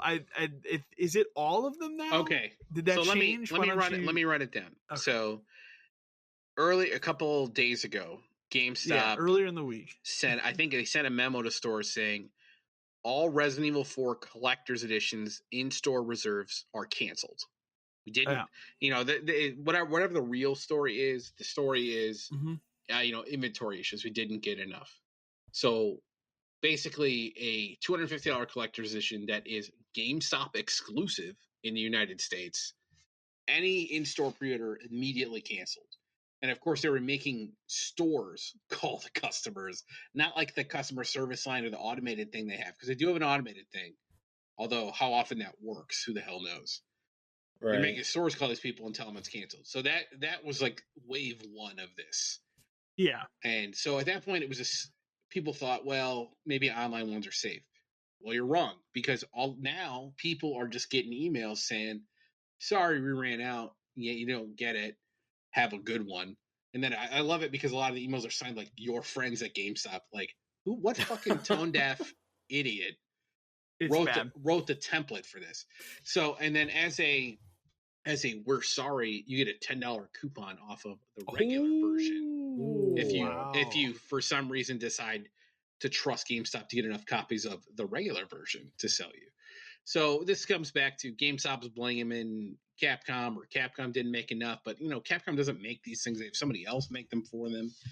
The short answer is there were never a lot of these to begin with. God, no. Then they over-reserved it by allowing stores to reserve them, which was a huge mistake. And then they're forcing employees to do the dirty work. That is how. Well, and here's the thing too, because I've seen people say like, "Well, this didn't happen with Resident Evil 2, Resident Evil 3." Let's be fair. Even though it's not my favorite, Resident Evil 4 is probably the most popular Resident Evil. I guarantee more people wanted this one than those other two. Than those other two. Oh yeah. So or even 7 or like any of them. Yeah, this is the one that you have people that haven't touched a Resident Evil since Resident Evil 4. Mm-hmm. They're like, oh, they're remaking that, so. Well, we're talking about people who reserved it day one online, getting canceled. Yeah. Mm-hmm. That's horrible. Insane. And it is because GameStop, thought they were going to have, at this point, the number has to be low. So let's say they thought they were going to have 5,000. And then it turns out they're only getting 2,000. But then it turns out they let people reserve 8,000. Mm. Like the whole thing is a shit show. It's bad. It's really bad. This is a colossal one. And but the thing is, like, it just tacks onto, they can't even get copies of regular games for reserves. Yeah, you think they're going to get... You think they're going to get enough CEs in the first place? Well, how it should have gone is they should have known, or they should have said, we're getting this many copies. Should have been online only. Should have been online only just because GameStop exclusive, expensive collector's edition. I know that sucks for people who want to go to the store to pick it up. I get it. But for something this specific, it needs to be online only, like Zelda was. Yeah. Right? Yeah. It's just like there isn't another way to do it. Like stores shouldn't have gotten these in the first place. No. The other reason it needs to be that way is because then that way they can, quote unquote, get the full amount up front because they have your card number. Whereas you go to the store and you put down an X deposit or whatever. I get why people do that too, is like to kind of slowly pay it off. But they should have known what the number was, put it online only for a number that was 10% less than that number for the amount of reserves, and held 10% back for like emergencies it's broken or somebody fucked it up or whatever. Yeah. And so they can replace those. But what they really did Leon's missing his arm. They knew what they had their number. They overdid that number, and then they only got half of their original. It's bad. It's bad. Like, and the other thing about it, and then we can go more about it, but like, people complain about like the online only ones being bots and scalpers and all that kind of stuff. And it's like, yeah, I get that, because as someone who tries to buy, collectibles and other things online against other people, I get it. It sucks ass. It sucks sometimes. But there's not a good way to do it anyway. And just letting stores reserve it just makes it worse. And there you go. Yeah. Here's your proof.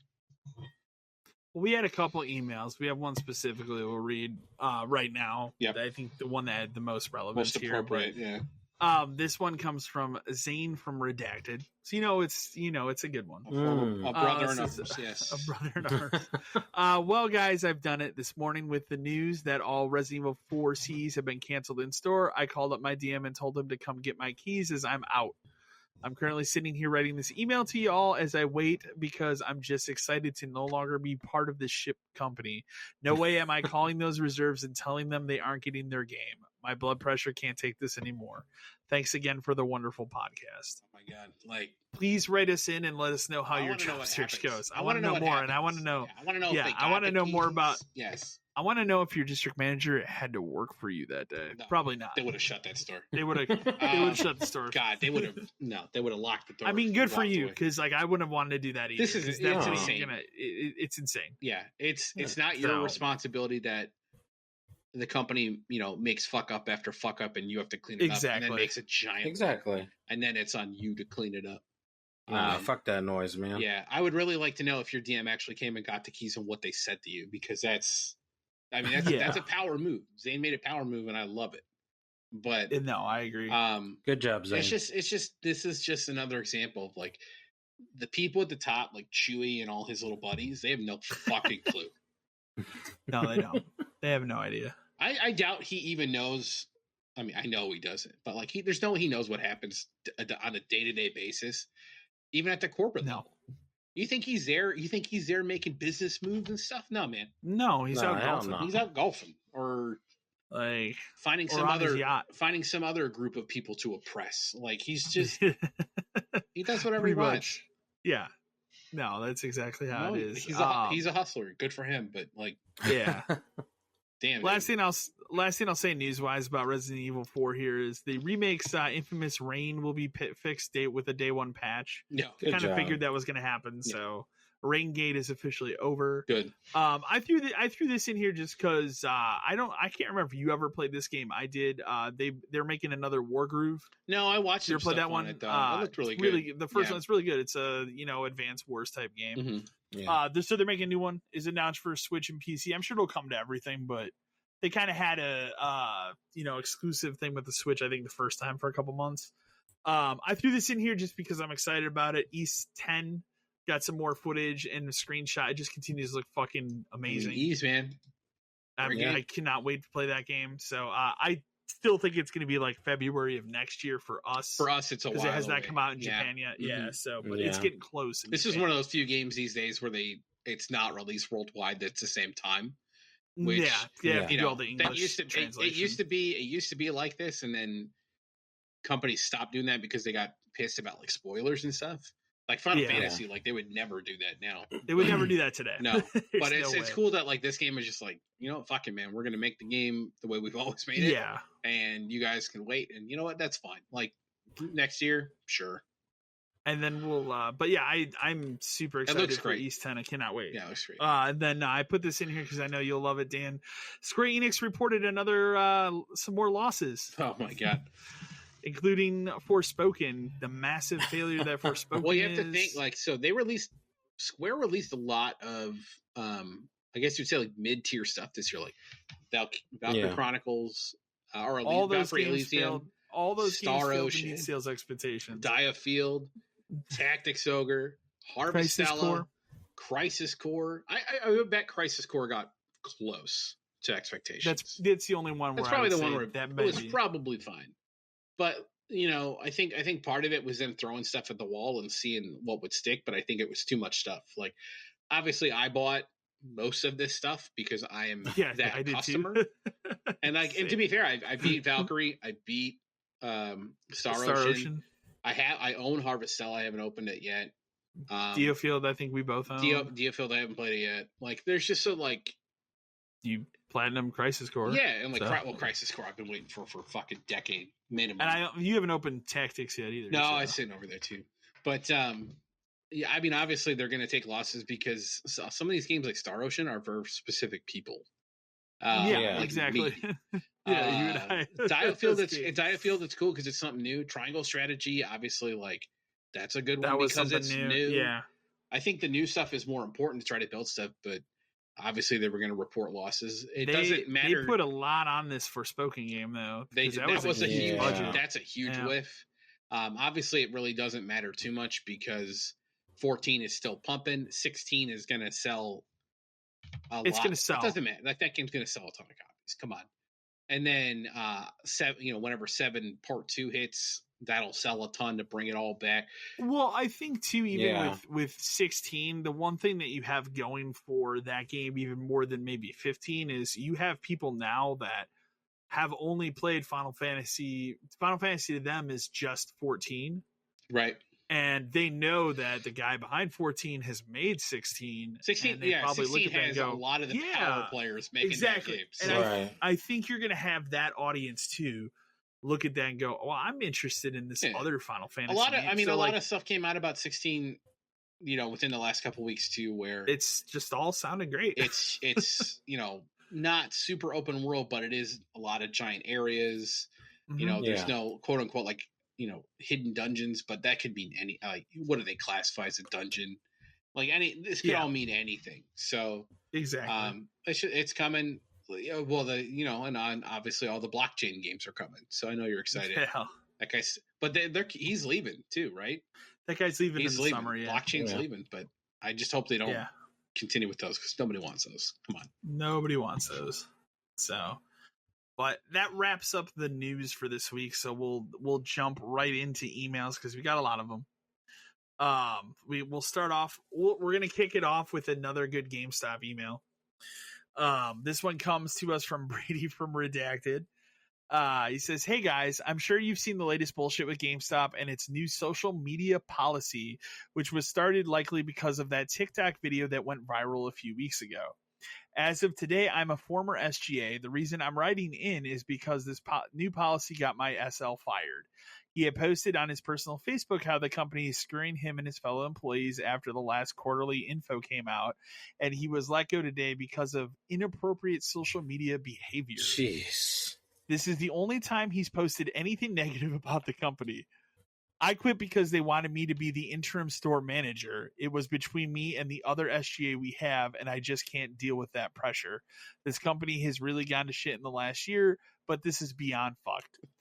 Thank God for this podcast."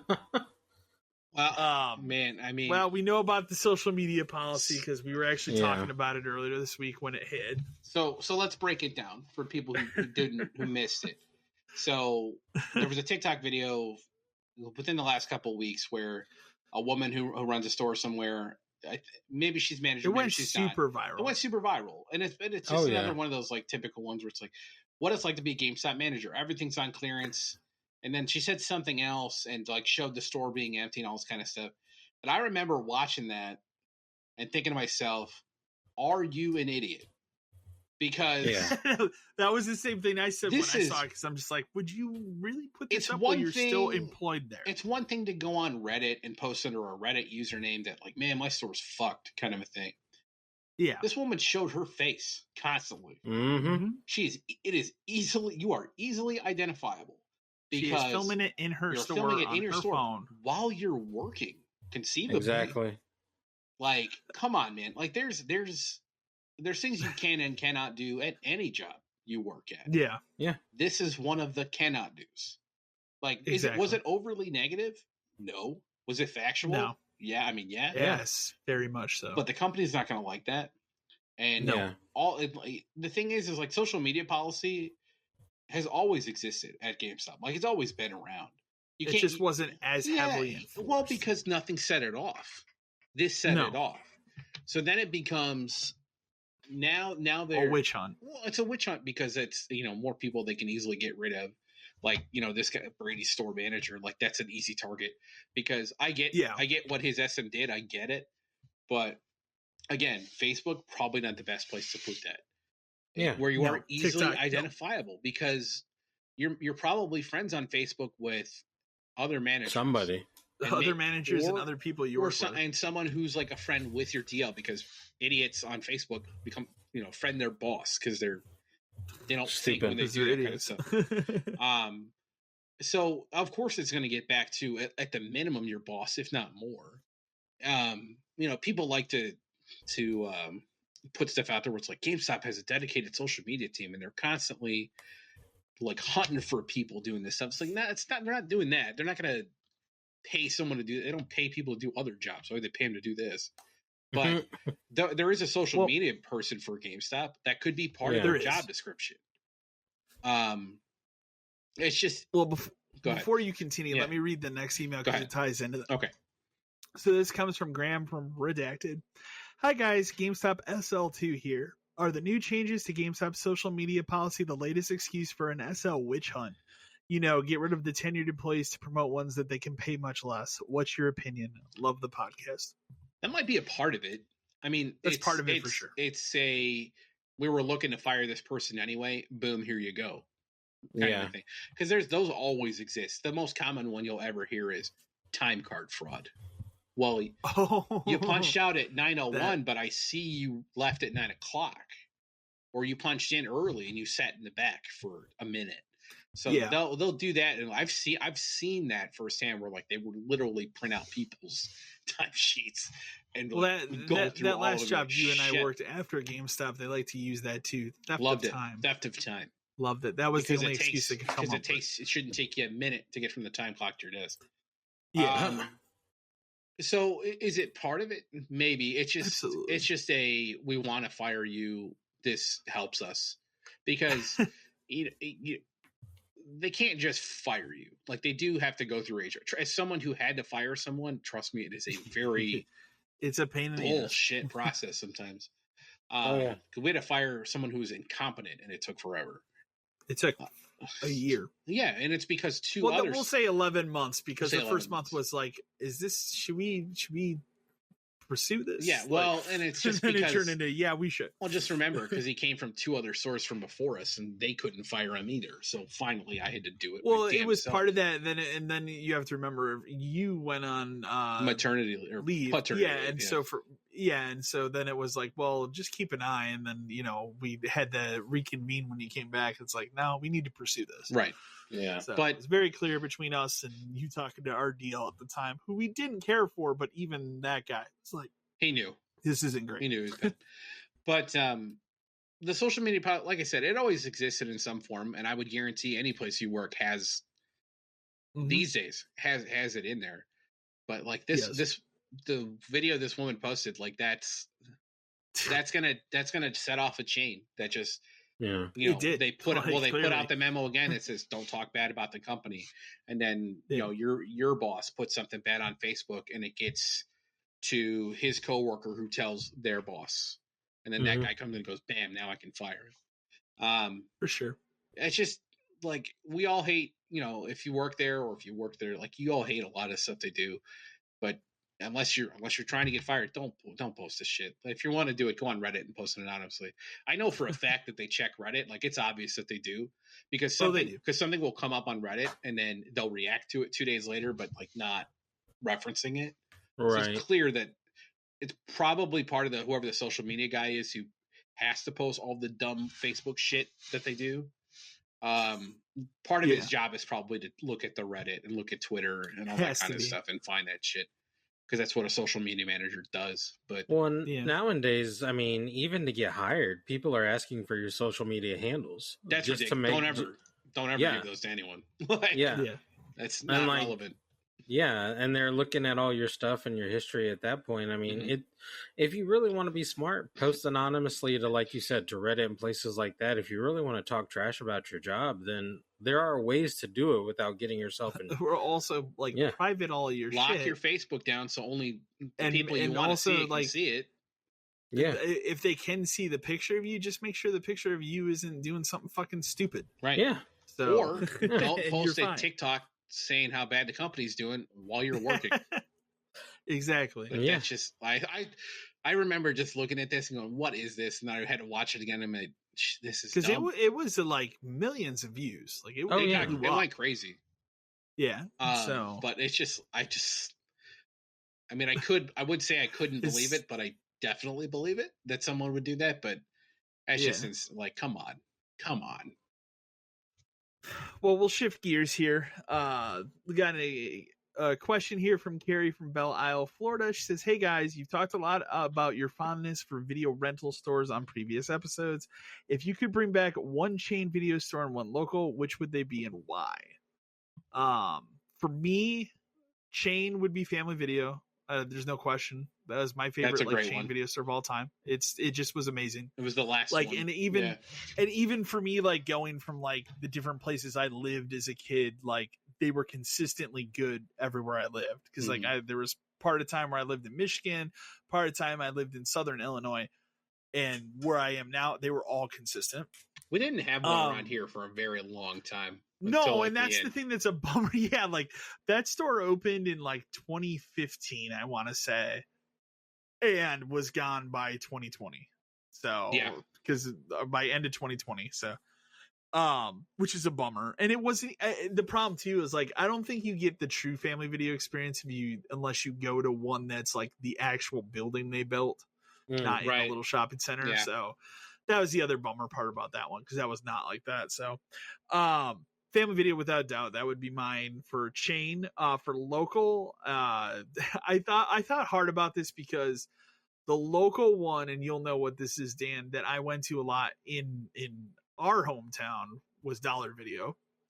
But I mean, how many Dollar Videos were out there? Oh, so, the one I know you're talking about, the one that was in the big plaza. Yeah. It wasn't a chain. Yeah. But for me, it would be the one that I went to where my grandma lived, called Jay's Video, just because it was fantastic. We knew the people that owned it. They lived like maybe a couple houses down from my grandma. just a fantastic, like, I can still remember, like, walking in there, like, all the walls were, like, wood paneled and shit. They had a, like, weird, like, extra room that it was almost like your local Family Video in a way, because, like, they had the side room that was video games, and then they had, your back, like, go behind this the curtain. Yeah. Hey, what's going on back there? It says 18 only. So, but for that, absolutely, that would be my choice. It was an incredible video store. So those are my two choices. What about you? My chain is an easy one. It would be Hollywood, because I worked there essentially. And like, I have a lot of like fond memories of just working there, but I always liked it better at Blockbuster because they were across the street. The times that I went to Hollywood, I did too. It's just when I lived here, it wasn't, I mean, this was in the next town over. So for me, it wasn't as viable as going to Blockbuster in town. Ours were right across the street from each other, so it was like you picked. But Hollywood Video was cool. I loved Hollywood Video so much. And like, again, I'm biased because I worked there, hung out there, and I met a lot of my like lifelong friends there, and all that kind of stuff. And I met my wife there. But just because it was a cool environment, like they had a lot of stuff, like a really good game selection. Obviously, Game Crazy was a part of it. I like Blockbuster too, but it's just whatever. And I like Family Video too, but again, like I said, we didn't really get one here until it was too late. No, that was and then it was gone. And then if a little local one, my favorite local one was called Community Video. It was in my old neighborhood when I was a kid. I could ride my bike to it and rent like Super Nintendo games. And it was next to a pizza place. For a while, it was a pizza place, a comic book store, and then this video store. And it's like, damn, that's dude. Insane. 10 years old, I could ride it's in my neighborhood. It was in a really weird location because it was in this, like, it was literally in my neighborhood, and it wasn't on any kind of main street. It was actually in a building that has like apartments above it.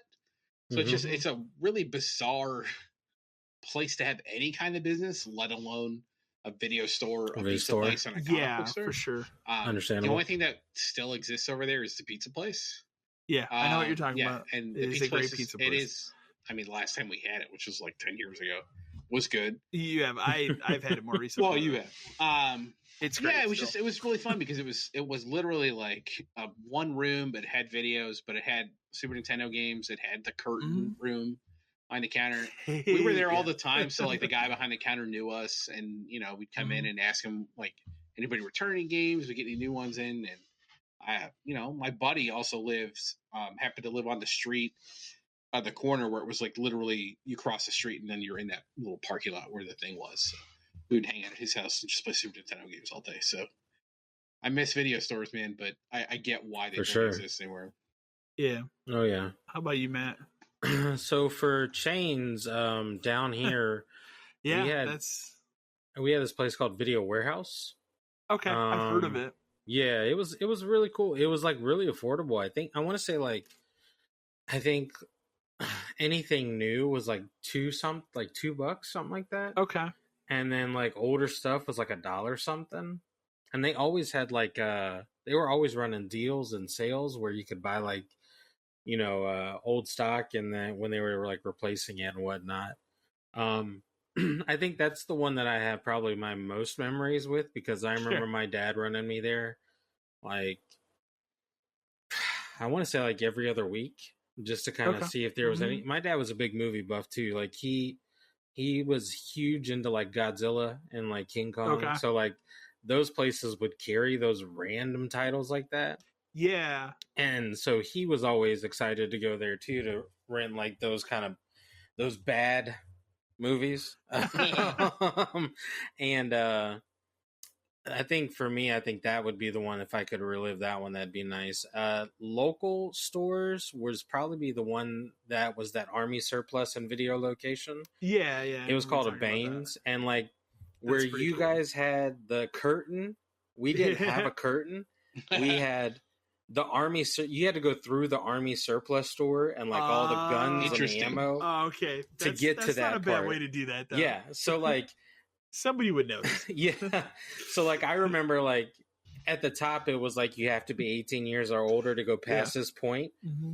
So like I remember like being like at the like top, it was because it was like slanted, so it was like on a ramp, because it was like in some old like farm type house. It was weird. It was a weird setup. And I remember just having to be at the top of the ramp when I was younger and be like, Dad, can you come get this for me? And like he would have to leave the gun area to come help me out.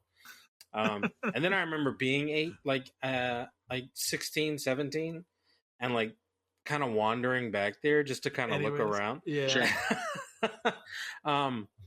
But the thing I remember the most about that is like the Earthbound game they had on like the shelving units. Okay. Mm-hmm. Because it was the big box Earthbound the game. big display box, yeah. And it just sat there at the top the entire time it was there. And I remember when they were going out of business or they were like getting out of the video business and they were going strictly into army surplus stuff. They were selling it, and there was that game sat there for the longest time. And I like kick myself because I see the price of it, but I'm like, man, I really should have bought that because like the idea behind it was like really cool. Like that was what the huge drew me to it in the first place. Because the first time I ever played that game, I rented it from Blockbuster, and it was because Blockbuster used to put the original boxes behind it. Mm-hmm. And I remember that drew me to it, and I played it. And, played whoever save file was on it and then made my own. And I played it for a little bit. And that was when I asked my mom for Christmas. Like, I need Earthbound for Christmas. I always thought as a kid that it was like a Mario Paint type game. Because they would always. That's why I was never really. They would always sit next to each other on the shelf because they had to sit on the top. Yeah. Mm-hmm. Had I paid attention or looked to it, I definitely would have rented and played it. It's just every time I looked at it, I'm just like, it's like some Mario reading Paint the back and being like super interested in it because I would have been. 10 at the time? Yeah. I would have been like, well, where's that Mortal Kombat? Yeah. And read it and was like, and then I just remember playing it and falling in love with it immediately. And then luckily got it for Christmas that year. Yeah, I kicked myself in the face for not even trying it because I just remember it was there and I'd be like, that looks interesting. But it was like myself for not going back when that video, because the video store that was by my grandma's closed in 2000. So it closed before she died. She passed in 2001. I should have went there and bought stuff. Yeah. Mm-hmm. And I didn't. I had an opportunity when the Blockbuster was purging the PS1 and older stuff to buy stuff because my buddy's older brother worked there. And they were we were purging all this shit. And like a lot of it, they were just throwing it out. And he literally just threw it out into his trunk of his car. And then he showed up at school like to pick up his brother. He's like, you guys want to see some shit? And he opened up his car trunk and there's just fucking games everywhere. And and he was like, you guys want anything? And I was like, nah, I'm a fucking idiot, man. I should have bought. Should have done it. I think that video store now, I've every time I go to visit that area, because that's in the town over is where that video game store is. I keep telling you about, Dan, but every time we go visit and drive by, I swear that where that video store is, it's a new business every time. The most recent I've seen, it's like a coffee shop now. You know what? Another thing I just remembered, they rented videos, and this is a local thing, but do you remember Woodman's rented videos? Yeah, when it opened, they had that whole like size section, which was like liquor department and like fucking VHS tapes. So like, what when I lived in southern part of Illinois, there was a grocery store there that I think there's one in Champaign is the closest I've seen this chain called the Chinooks. You ever heard of this? No, I've never seen that one. Okay. They had a video store in the front of it, like weird. Just like in the middle, but I'm talking like it's not like sometimes you would go into a grocery store, they'd have like the paper, kind of like you think about like Toys R Us. You pick up the paper and then take it somewhere and they give you. No, this was a full out like video store inside of this grocery store. Weird. Because I used to rent 64. It would have been 64, PS1, and then Dreamcast. And the one game I remember always seeing there was fucking Conker's Bad Fur Day. Wow. So, but Chinooks, that's a cool grocery store. Yeah. Obviously they're not gonna have those anymore. Everybody just. I just remember when Woodman's opened because like Woodman's is just for people who don't know, it's like just a giant grocery store out of Wisconsin. Yeah, it's a cool grocery store. It's a good place to go every so often. You want cheese? Go there. Yeah. If you want cheese, it's all Wisconsin cheese. Yeah, it's great, amazing. But yeah, so like you would walk in and like to the right was like liquor, but they had movies. It was so weird. Yeah, it's very weird. I remember that disappeared pretty quick because it was at a weird time because Woodman's It's been around for a while, but it has not been around that long. And it was just one of those things. No. You walk in and you're like, man, they still have movies here, and then it was gone within, I want to say, like a year or two, because I never even rented from there because it was so far from my house. It was like, why would I rent anything? I would only do the Chinooks thing in the summer because I would go to the store every week when my mom would go shopping. So I'd be like, I'll just rent something here, right?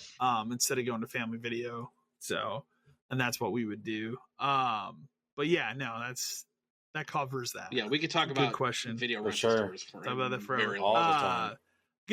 We got more to get through here, but we have Walt from Denver, Colorado says, "Hey, gang, absolutely love the podcast. I was curious, you all seem pretty deflated after the latest Suicide Squad trailer. What's another game you had massive hype for where a trailer deflated it for you? Thanks."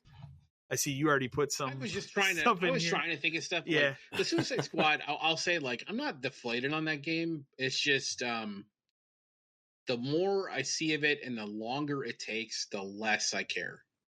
Like, I'm not deflated. I'm in the same boat. I feel like I would play it, but it's just like so many other things that like it's about to run its course. It's running its course. Yeah, it's a game that like I would have been more hyped had it come out a year November. Ago.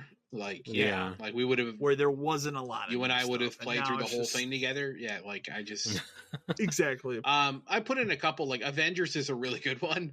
Where like you hear like Square's gonna make a Marvel game, and it turns out it's an Avengers game. You're like, wow, man, Avengers game could be cool. Like, because we didn't see anything for years after they had anything that announcement. For a very long time, and it turns out for good reason, because then they put out that first gameplay trailer, and you watch the whole thing, and you're like, something is off. Like something about the game is very off, because they only showed that like initial thing where like they were fighting on the bridge and Thor and like, and then you're like, man, just like nobody looks right, nobody sounds right, and it's bad because of the movie, and like, is it trying to be the movie? Is it not? You think they tried to make them look more like the movie at that point? Yeah, it was clear that game was coming out at the when they started showing it was at the height of like Endgame and stuff. So it's been 10 years. Like we need to make these characters look like the movie. You really got the sense of that. You have the license. They were trying to do that, and then at some point they pivoted and said, "Nah, forget it." And so you watch that trailer, and you're like, I don't know, and then they start showing more, and then they show like the Miss Marvel stuff, and I start getting excited again. It's like, oh, that'd be cool to play through the game as her. And then they show the gameplay, and you're like, oh no, I don't know anymore. And then I realistically, the only reason I played through that game as quick as I did was I got it for free. Like I got a free copy from a friend of mine and played through it, and it was just like, man, like someone who platinumed that game, there's not much there. But that trailer, I would say, each subsequent trailer for that game made me care less and realize it was just going to be bad. Like that was a bad one. For sure. Forspoken's a good one, just because like seemed like a cool idea, and then the more they showed, you're like, I don't know, and then whoops, that's bad. Yeah. And then the last one I put on there, what I thought was good that you would like too, was like Mass Effect Andromeda, because I can agree with that. You hear like, all right, new Mass Effect. Okay, great. Shepard's story is done. We'll get a new trilogy of stuff. Excited for a Mass Effect game, and then they start showing it, and you're like, okay. So, but remember how they first started talking about that game? They showed a picture, and that's what ruined it. Was well, here's like some behind the scene footage of like some guy drawing, the car or whatever. The I can't think of the name. The Mako? Nomad or the Mako. Okay. Well, that's what it was. It's in the like, first one. all right, but what the fuck? No, the Mako's in the new one, and it's like, what the fuck? Like, why not just show this game? Remember, then they started showing pictures of environments. Yeah. And then it's like picture. They did the same thing for that game that they're doing with Dragon Age right now, where it's like, is Dragon Age 4 going to be good? Fuck Dragon Age 4. So there's no way that game's good. I agree. I agree there. My answer to this would have been Dragon Age 4. I think because every time they mention it, I'm just less interested, because it's like it's been almost 10 years. Because they remind me they're doing the same thing as Andromeda. It's just like, who cares about like, oh well, we have this thing or we have this, like that's cool. Show footage of the fucking game. Yeah, it's been 8 years. The Andromeda stuff was awful because it was just such a slow burn of nonsense.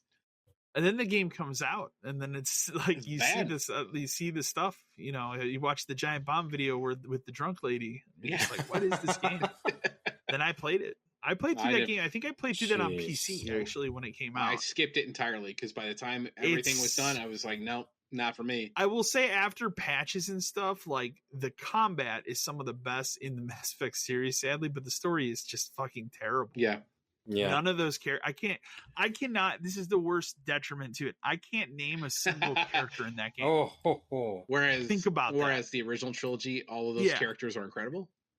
Whereas, like, I will have that conversation with our mutual friend Ross all the time. Where he'll talk, because he talks highly about the game. I tell him, like, but that's my problem with it. Can you name one of those characters?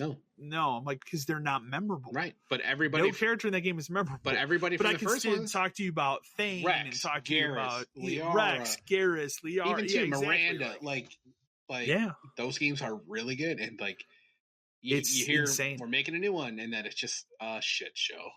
Oops. And especially when you think about the blueprint for what Andromeda is, they didn't have to do much. They had such a good setup for, like, okay, this group like charted off from what was happening at the end of Mass Effect 3 to go and repopulate another part of the universe. That makes sense. Yeah.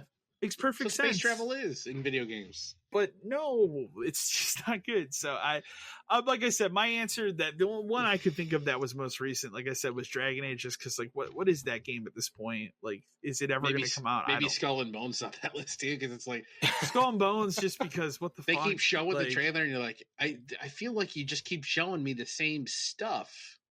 I think the reason I didn't think of Skull and Bones is because, like, was I ever really excited about that game? No, not at all. That's a good point.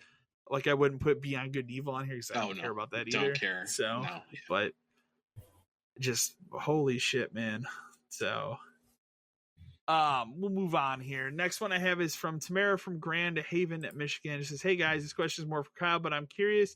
You've talked at length between the podcast and your YouTube channel about your love for Batman. How did that begin? What propelled you to be a lifelong fan of the character?" Oh boy. So loaded question. I actually did not start off as a Batman fan. I started off as a Superman fan. And one of the reasons I'm saying that is because they just announced maybe a couple days ago that, like, 4K collection of the Christopher Reeve movies. I bought that. Yeah, I had to. Even though I'll tell you this because I think this is funny. I watched they put out like a YouTube trailer for it today, and even though they're like 5 movie collection because they have the Richard Donner cut of 2 in there as well. They don't show any footage of 3 or 4 in that trailer at all. Why would you? For a good reason. So it's just all 1 and 2. But no, I famously started as a Superman fan, and then and I wore out that VHS tape, and then my first movie was the '89 Batman, because as a kid I was like 3, and I saw the trailer for Batman on TV. It's one of my earliest memories. And I fucking begged my parents, like, I need to see this movie. As a kid, I just, like, it was all I would talk about. So they took me to it, which I don't think a 3-year-old should see that movie today, but, like, I bought every toy, and it's just spiraled out of that. Like, I've just loved that character my entire life. Like, I've fallen in and out of certain parts. Like, I went strong, I'd say, from 2011 till about 2021, 10 years. I went buying comics again. Like, I got back into reading the comics for a while, and then I kind of got out of that because, like, Batman comics are not very good right now. So there was a very long and good run with a writer and artist I really, really liked that I met several times at different conventions, to the point where it's like, I don't have anything else these people can sign. Yeah. So but I've always had a fascination and love for that character. And that they have made good movies most of the time. So there's been a couple bad ones, but it's also, for me, it's also, you think about it, like, it's fun when you get a new person to play Batman, because it's almost like James Bond. Sure. Like, how is this person going to approach the role? How is it going to be different? So, but it's also exciting now with this Flash movie coming out. Like, we've never had that. Like, you just had that for Spider-Man. You got to see Tobey Maguire and Andrew Garfield come back. I get to now see Michael Keaton come back. So just to be, which is my Batman. Yeah. So, like, Kyle is very, in the way that Kyle is into Batman, I'm very into Spider-Man. He's very Spider-Man. In the same way. So, like, I got my dream movie.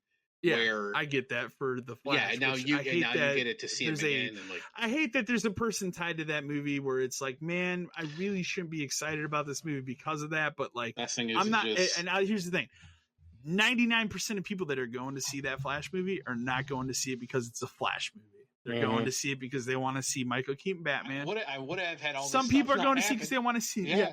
There are some people that are going to because they want to see Ben Affleck Batman again since he's in it too. I want to see them meet. Right. That's my big thing. Well, that was the thing with me with Spider-Man. It's like it was amazing enough that I got Tobey back, and then Andrew Garfield comes back, where obviously I genuinely he gave his best performance. Genuinely did Spider-Man not like his movies very much, but this movie redeems him.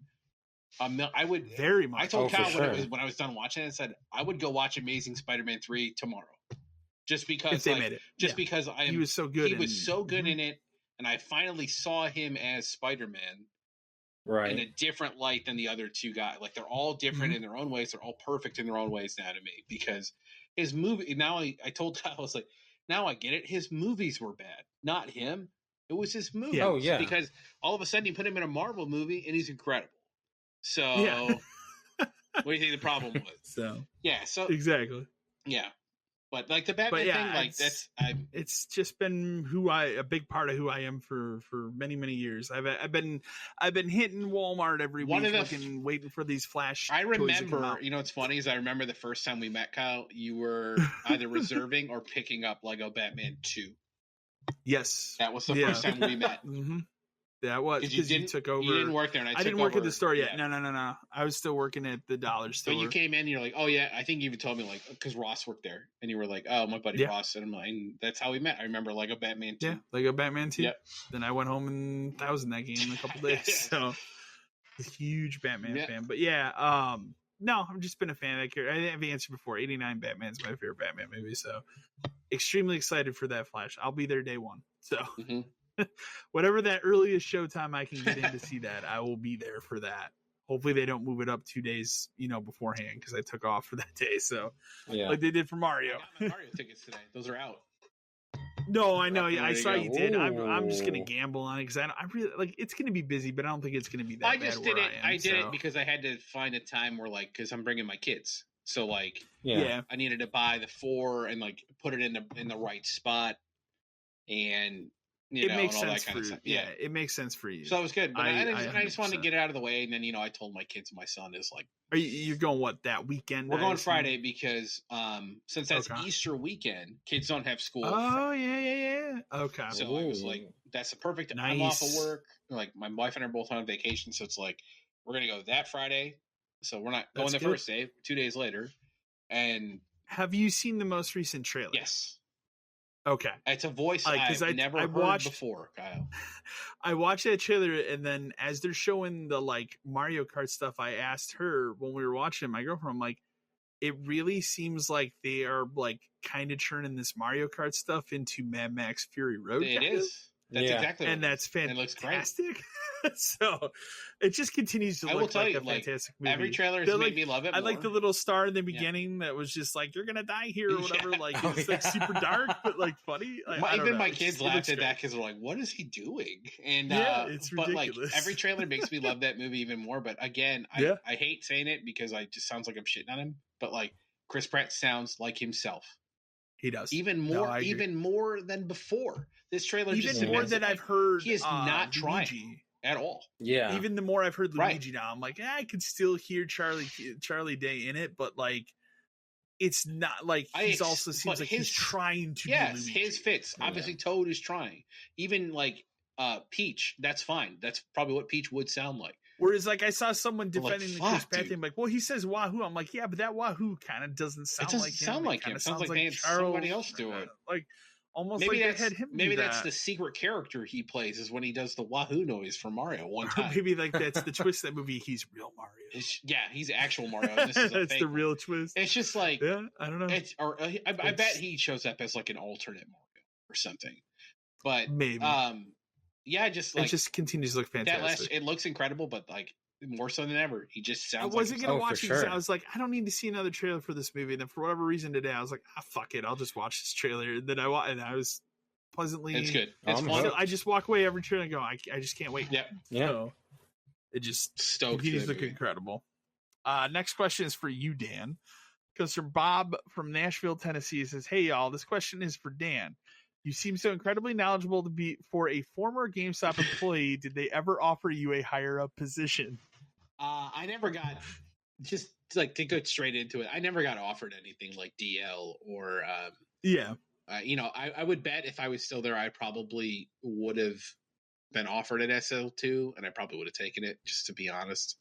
But the problem is at that place, I talked back, so I would never get a job above store leader. Like, I didn't put up with my landlord being shit. I didn't put up with my boss trying to steal our profitability because my landlord was shit. Like, I would talk back and say things were dumb or wouldn't move stuff that didn't have to be moved. I argued about the hole in my ceiling with my boss and his boss and facilities for years. Like, I remember the emails back and forth. Yes, I'm not trying to paint myself as like, oh, I was a smart guy and like I was so good. No, it's just like at that place, certain people got ahead and certain people didn't. Mm-hmm. Yeah. And if you talked back, you didn't. And it's just, I mean, that's a lot of retail is now. Like, you could easily get to my level, but getting up, not only that, but like getting above my level, there aren't that many positions to be had. So like if a DL slot opens, generally there's someone they've already been yanking around for a year and a half to take that spot, because there is kind of like there's like one or two levels in between, which are like group store manager, which is where that was before SL2s and stuff, but like you would quote unquote like run 4 stores, or you would oversee those. Okay. It was like a DL in training kind of a thing. That was a sucker position because it was like making you do more work for maybe a tiny bit more in pay, but you had more work and less time to do it in, and then you were more scrutinized. If they had ever offered me anything above it, I probably wouldn't have taken it. Like, I wouldn't have been interested at all, because it's bad enough having to deal with a DL on a daily basis, because they at least now you'd be dealing with. But then I'd have to deal with my regional, which the first one I had there was literal trash. Like, one of the worst men I've ever met in my entire life, and he got fired. They're all bad when his position got phased out. So good. Was there ever a good regional that you can remember? Because I remember the 2 I met were both terrible. Nah, so the first one we had was awful. The second one we had was awful and an idiot. So that's a dangerous combination for a regional. I never met a good one. I never had a good one at GameStop, we'll say. I met a good one once at a work conference. He was like from the next one over, and I talked to him for a little bit, and he actually seemed like a cool guy. That guy actually was like, I work a shift in my stores like once every couple of weeks. Like, holy shit, like, what?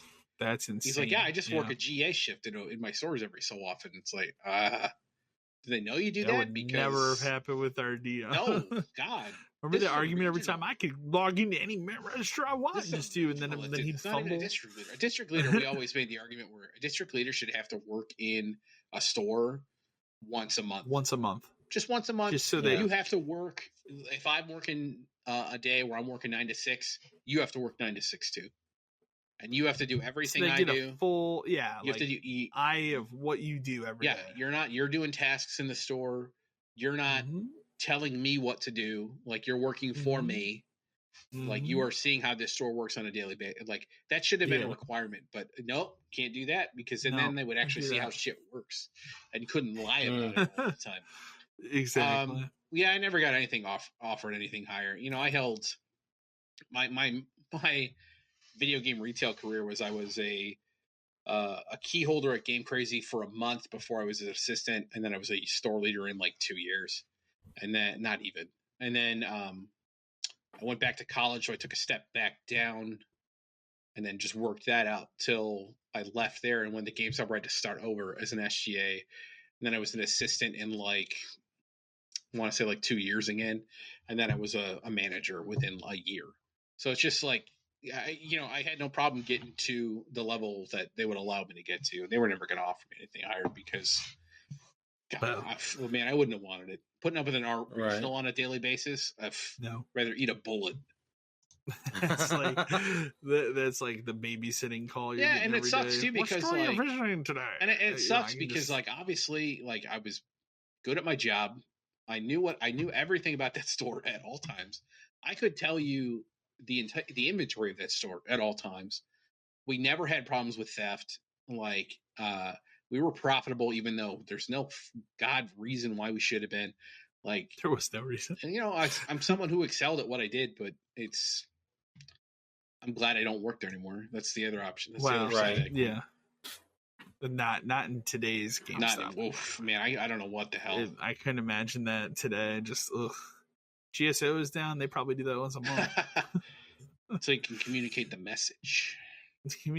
Call your district leader. I just remember nobody called. Like, only 2 stores. I think it was only 1 store called that. 1 or 2, and it was super pissed. This is a joke. We don't have. Because I told you that was the day I opened it, then I took a picture of it and called you and sent it to you. I'm like, do you want me to call? No. I'm pretty sure I told you. Don't bother. Yeah. Don't bother. You don't need to this is bullshit. Yeah. Next email we have comes from Casey from Cincinnati, Ohio. It says, hey guys, quick question for you. I have a launch PS5, and while it's been great, the disc drive has to be the loudest thing in the world. I'm not kidding. Any disc that spins up is so loud for those few moments until it doesn't need to spin anymore that it rivals the loud 360 systems of that era. Jeez. As most of you have PS5s, have you encountered this? Do you have any tips? Thanks. So I don't know about you, Dan. I don't know what your PS5 situation is like. My disc drive is fucking insane. When it reads a disc, it is nuts. It is nuts. Yeah. And I like how I have it is I have like the way I have the towers, I have the PlayStation, I have a Switch in the middle, and then I have my Xbox. Wait a minute. Are you saying how it's set up now? 2 towers? I have 3 because I have 2 Series X, but yes, I have 2 towers. But no, so even if you put them side by side, like it's like the Series X is the quietest system I think I've ever had. Like on the flip side of it, like even having a disc in there, you don't hear it. You can maybe hear it spin up for a second, and that's it. The PlayStation, it is insane to the point that I went online. I found like how you can pop off the panel. There's actually a screw, and what happens is after you spin up discs so many times, this screw begins to come loose. You can tighten it, and here's the problem. Like I've done this twice now. You can tighten the screw, and it'll be quieter for a while, but eventually that screw becomes loose again. It's not going to get loose to the point that the screw's going to fall. There's no way that could possibly happen the way the system's designed. Mm-hmm. But like it just gets loose, and it's loud as shit. Like it is like if I don't have like a fan or something going in that room, and I turn on my PlayStation, and that like right now Hogwarts Legacy, because I have a disc copy of that, is the loudest fucking thing. Yeah, I literally heard it. Yesterday when I put Lost Judgment back in for the first time, and that's what I was going to ask, because your system's horizontal. Yes, you don't have your mine lays down. But yeah, I literally put Lost Judgment back in it yesterday, and wow, like I was like, God damn, I forgot, because it's now typically, to be fair, it is generally only like the first time it hasn't been in the system in a while. I would assume it uses a similar system to remember when the 360, when we would have to test them. Remember how the 360, it could, even if your disc laser was bad, it could read like the last 3 games you played, because it saves. It has a cache memory on the system where it saves like a chunk. You cleared that. And so you cleared it by putting in a 4th game or something like that. I would imagine this system has something very similar, just to probably does keep a game, because when if I go to play Lost Judgment tonight, it's not going to make that noise when I start it, because all it has to do is see, there's a disc in here. But if it hasn't been in there a while, it has to go, let me double check everything. But yeah, man, when it spins, wow. It's not, I will say, it's not anywhere near as bad as like, original PS4, where it literally sounded like it was going to take off towards the end of the system life. But playing an intensive game. But 360 was like that too. I think this is just a function of this system. I'd be interested to see when this like disc drive attachment thing comes out, if it does the same thing. If that fixes it.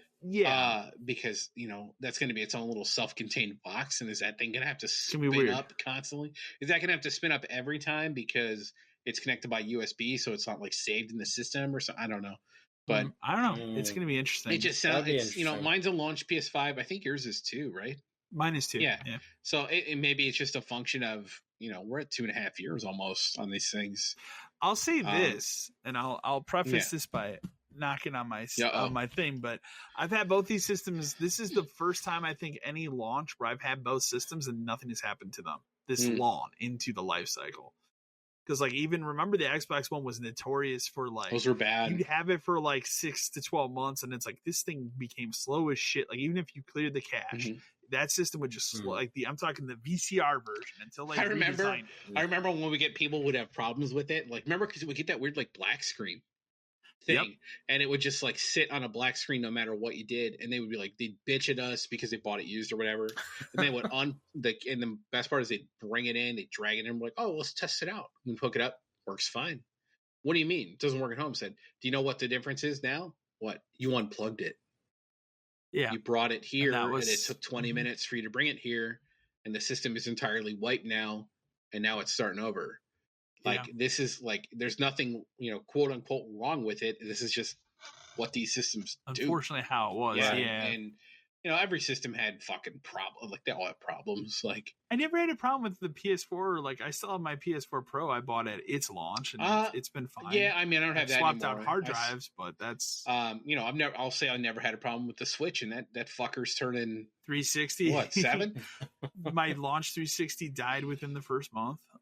Never had that. I had to send that in and live without it for a couple weeks. I always love when people come in and be like, I'm on my 5th 360. It's like, then you're doing something wrong, dude. Like, yeah, I never had it that bad. Yeah. Then, like the second one I had, which was remember when they came out with the Black Elite system? I had that until very close to when the redesign was, and then I had the Red Ring. Do you know which one I have? Elite. Do you know which one I still have? 360. It's not been hooked up in a very long time, so it probably does not work anymore. Is it the Halo 3 It is the Final Fantasy 13 one. Oh, that's right. Yeah, which was, I forgot about that. I want to say the last one. I think it was the last 360 before the Slim. And the only way you can tell that that's what it is the hard drive literally says Final Fantasy 13 on it, which is pretty cool. Yeah. But I would almost guarantee you if I hook that up today, that does not work.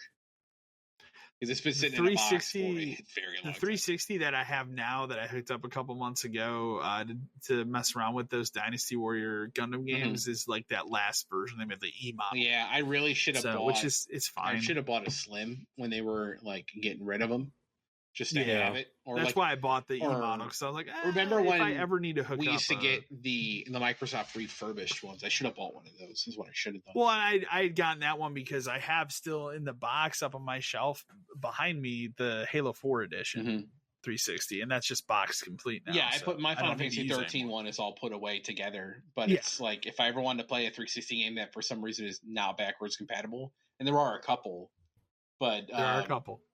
I would probably try to look online for like a Slim from someplace because that's what I would do. I'd rather have that. Our final email comes from Jeremy from Dayton, Ohio. He says, "Hey guys, did any of you have the Resident Evil 4 Collector's Edition canceled?" No, none of us had a reserve. I'm one of the many that got the disappointing news, and I had mine through the GameStop site. So that was a good 24 hours where I thought that it was safe. Yeah, that sucks. Yeah. My question is, what is the biggest company fuck up that happened while you were working at GameStop? Biggest company fuck up that happened? Like of this level where it's like, we reserved too many. The only thing I can ever remember with reserves while I was there, because I remember you telling me, was and this was the most like to the deadline. It was like the night before. Remember when Arkham Knight was coming out? I was gonna buy both of those collector's edition, and the night before they were like, "Hey, we're not making this one with the car." Yeah, the car. Remember that was, and I was like, "Whatever." Like, I was like, "Whatever." For me, it was whatever. That was like game time decision where they were like, "Nah, never mind." It was literally like the night before, and I think our store, it was only me and one other person that had that version. That wasn't that big of a deal because everybody else had the statue. That wasn't a GameStop problem. That was that people are like, we can't make these cars. It's like, but that literally was 24 hours before it was gonna come out. Like, we're not doing. I remember a similar one was Breath of the Wild, the Sword Edition. Remember, it would come with the Master Sword. That was like the collector's edition, and vaguely. So the plan was, that was for the Switch. Remember, what they told us ahead of time, like, you're getting this many Switches. And you're getting this. We knew our number pretty early. We knew numbers for a lot of stuff pretty early. And then one of the things was there were 3 versions of Breath of the Wild: standard, middle, which came with the case, and then there was the Master Sword Edition, which was like the big one. And what happened? The problem was that was it came out later that was supposed to be online only, which makes sense again because it is the highest end of a limited thing. But the problem was because remember when shit used to work on time zones, it opened, the New York stuff opened before we did, and the game was reservable in store. Oh, that's right. So they took the East Coast took reserves for this version for an hour before anybody else could. And I don't think it was ever actually supposed to do that. I remember they had to eventually, by the time it came to us, it was turned off and sold out because they had fucked up because they had, probably oversold the website, to be fair, and then allowed all these, because they then decided we're going to go ahead and honor all of these reserves. So that took away from the amount that was available on the website. Yeah, because they made a fuck up because they used to really fuck shit up. Because I remember you had pissed off people that were coming in. Couldn't do it. It's like, that was a bad one. Here's another good one about like the computers and everything fucking up, and Nintendo. Remember the Amiibo, the wave that was like Charizard, Ness, whoever. Those were always fucking dumb until they figured it out. You couldn't reserve them in the store. We had to do web in stores, but the site didn't work. And I think it was me and the other guy, your buddy, who were working at the time. I know who you're talking about. And hammering that site over and over and over again, trying to get these things in the cart before we crash, and try to do it. I think by the time, like, we had a line for them. That was the worst part.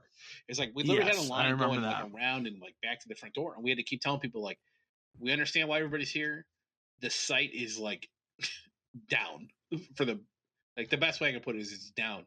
We're trying to get stuff in carts. We're trying to add stuff. But it was such a complicated process because you had to get the person's name in so we could print the sheet and scan it and sell that. And I think by the time it was done, we were only managed to get 5 people to get all 4 before, like, Charizard was gone and Ness was gone. And then it was, like, the last 2. So that was a huge mistake because it was, again, we're not prepared for it. Oh, well. The thing that always worked the best was when they were just like, hey, we know this hot title's coming out. Everybody's going to want to reserve it. Return reserves on tomorrow. You get 10. Just tell me the number. Make the decision ahead of time. Base it on your store's average revenue. Like, they would always be like, whoa, this store is more No. If this store is X amount and this store is Y amount, this store gets 8, that store gets 9. Just tell us. Because then you know what the easiest thing is because that would happen sometimes where we could put the sign on the door that says, boom, we got 8. And then people would line up and then we'd be like, 1, 2, 3, 4, 5, 6, 7, 8. You're done. I'm sorry, everybody else. You can go. Well, does the other store have them? I'm going to guess at this point, probably not. You can try. I can't call them. Like, they're not. I'm not going to ask them to tell me how many they have left. I'm not stupid. So yeah, it was just like whenever they did that, that was better. But the Amiibo shit was awful. That Zelda stuff. It was always Nintendo stuff. When it was the peak of the Amiibo like popularity, that shit was. That was like wave 3. I remember. Like that was like it was literally like Charizard, Ness, maybe Lucario, and somebody else. Those things. Those were now it's kind of whatever. Now it's like if you want them anywhere, if you want them, you can just reserve them at. I just reserve them at Best Buy. Best Buy has them. Like they get them. Not a big deal. Like I got my Sephiroth and my Kazuya up there. But yeah, that was always the biggest Nintendo stuff in general, like consoles, handhelds. Do you remember the day? This wasn't a company fuck up. This was just our store because. Do you remember the day of not the infamous Xbox One reveal, but the day of the E3 where they were like, okay, here's the price. You can go pre-order now. Remember the power was out at our store? Yes. Remember like our buddy and I drove over and then we just sat in the store with you, with the door basically locked because you had to you couldn't let people in. The power's out. You don't want anybody in there, but we just had to sit there and wait for the power to come on so we could fucking reserve our systems. Stupid. That's crazy. And then sitting there like, are we even going to be able to, like, by the time the power comes back on? So, like, well, that was another one where luckily they were like, you get this amount. So it was okay. Yeah, we lucked out there. But real quick, I'll do a Game Crazy one really quick just because it's one I remember towards the end. I'll do 2 quick ones. So one was when Brute Force came out for Xbox. Remember that game? Yes, it was a big deal because it was made by was it made by the guys who made Halo or something? It was made by somebody. Who made it? I think some of the team maybe worked on it, but it was a Microsoft published game. Microsoft big deal. Yeah.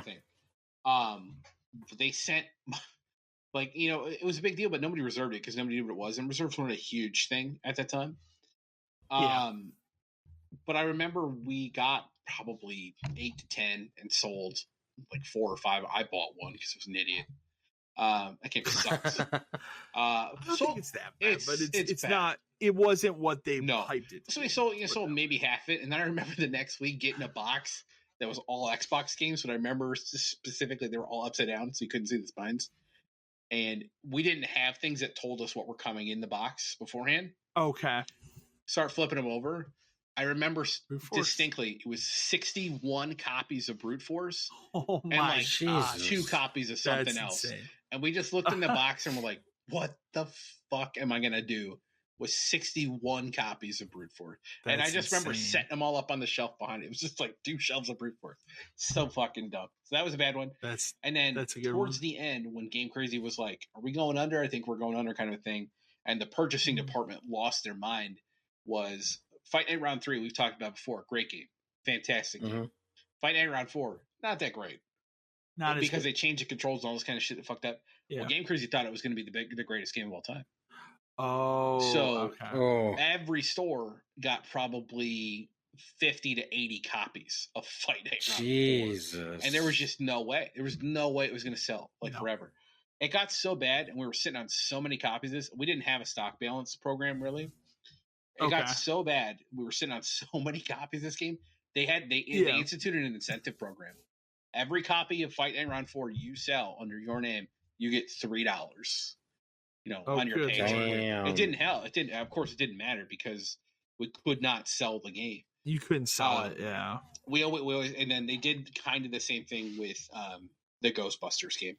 They bought a shitload. Like, that's a great game, fun game.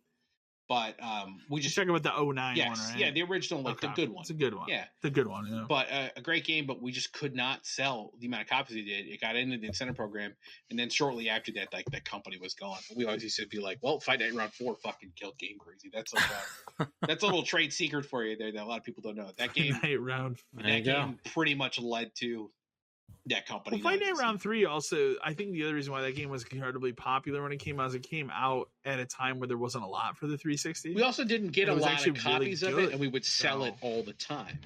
So when it was really 4 rolled around, they fucked up the other way and just bought 10 times the amount they needed. 4 also had that really bad achievement where it was like it had online functionality where one person would hold like the championship belt. Man, remember 360 games used to do that? Tiger Woods did that. You'd be ranked number 1 in the world. The fuck is wrong with you people? Yeah, like, that's not gonna work. No, it didn't work, and then of course they get shut off. But yeah, I remember that one specifically because that's bad. Fight Night fucking round 4, man. Fight Night. But that's going to wrap up this edition of Podcast 572. As always, send your emails into podcast572@gmail.com. Otherwise, we will be back in another 2 weeks for another edition of the podcast. Thank you, as always, for listening. Thank you, everyone. Stay safe.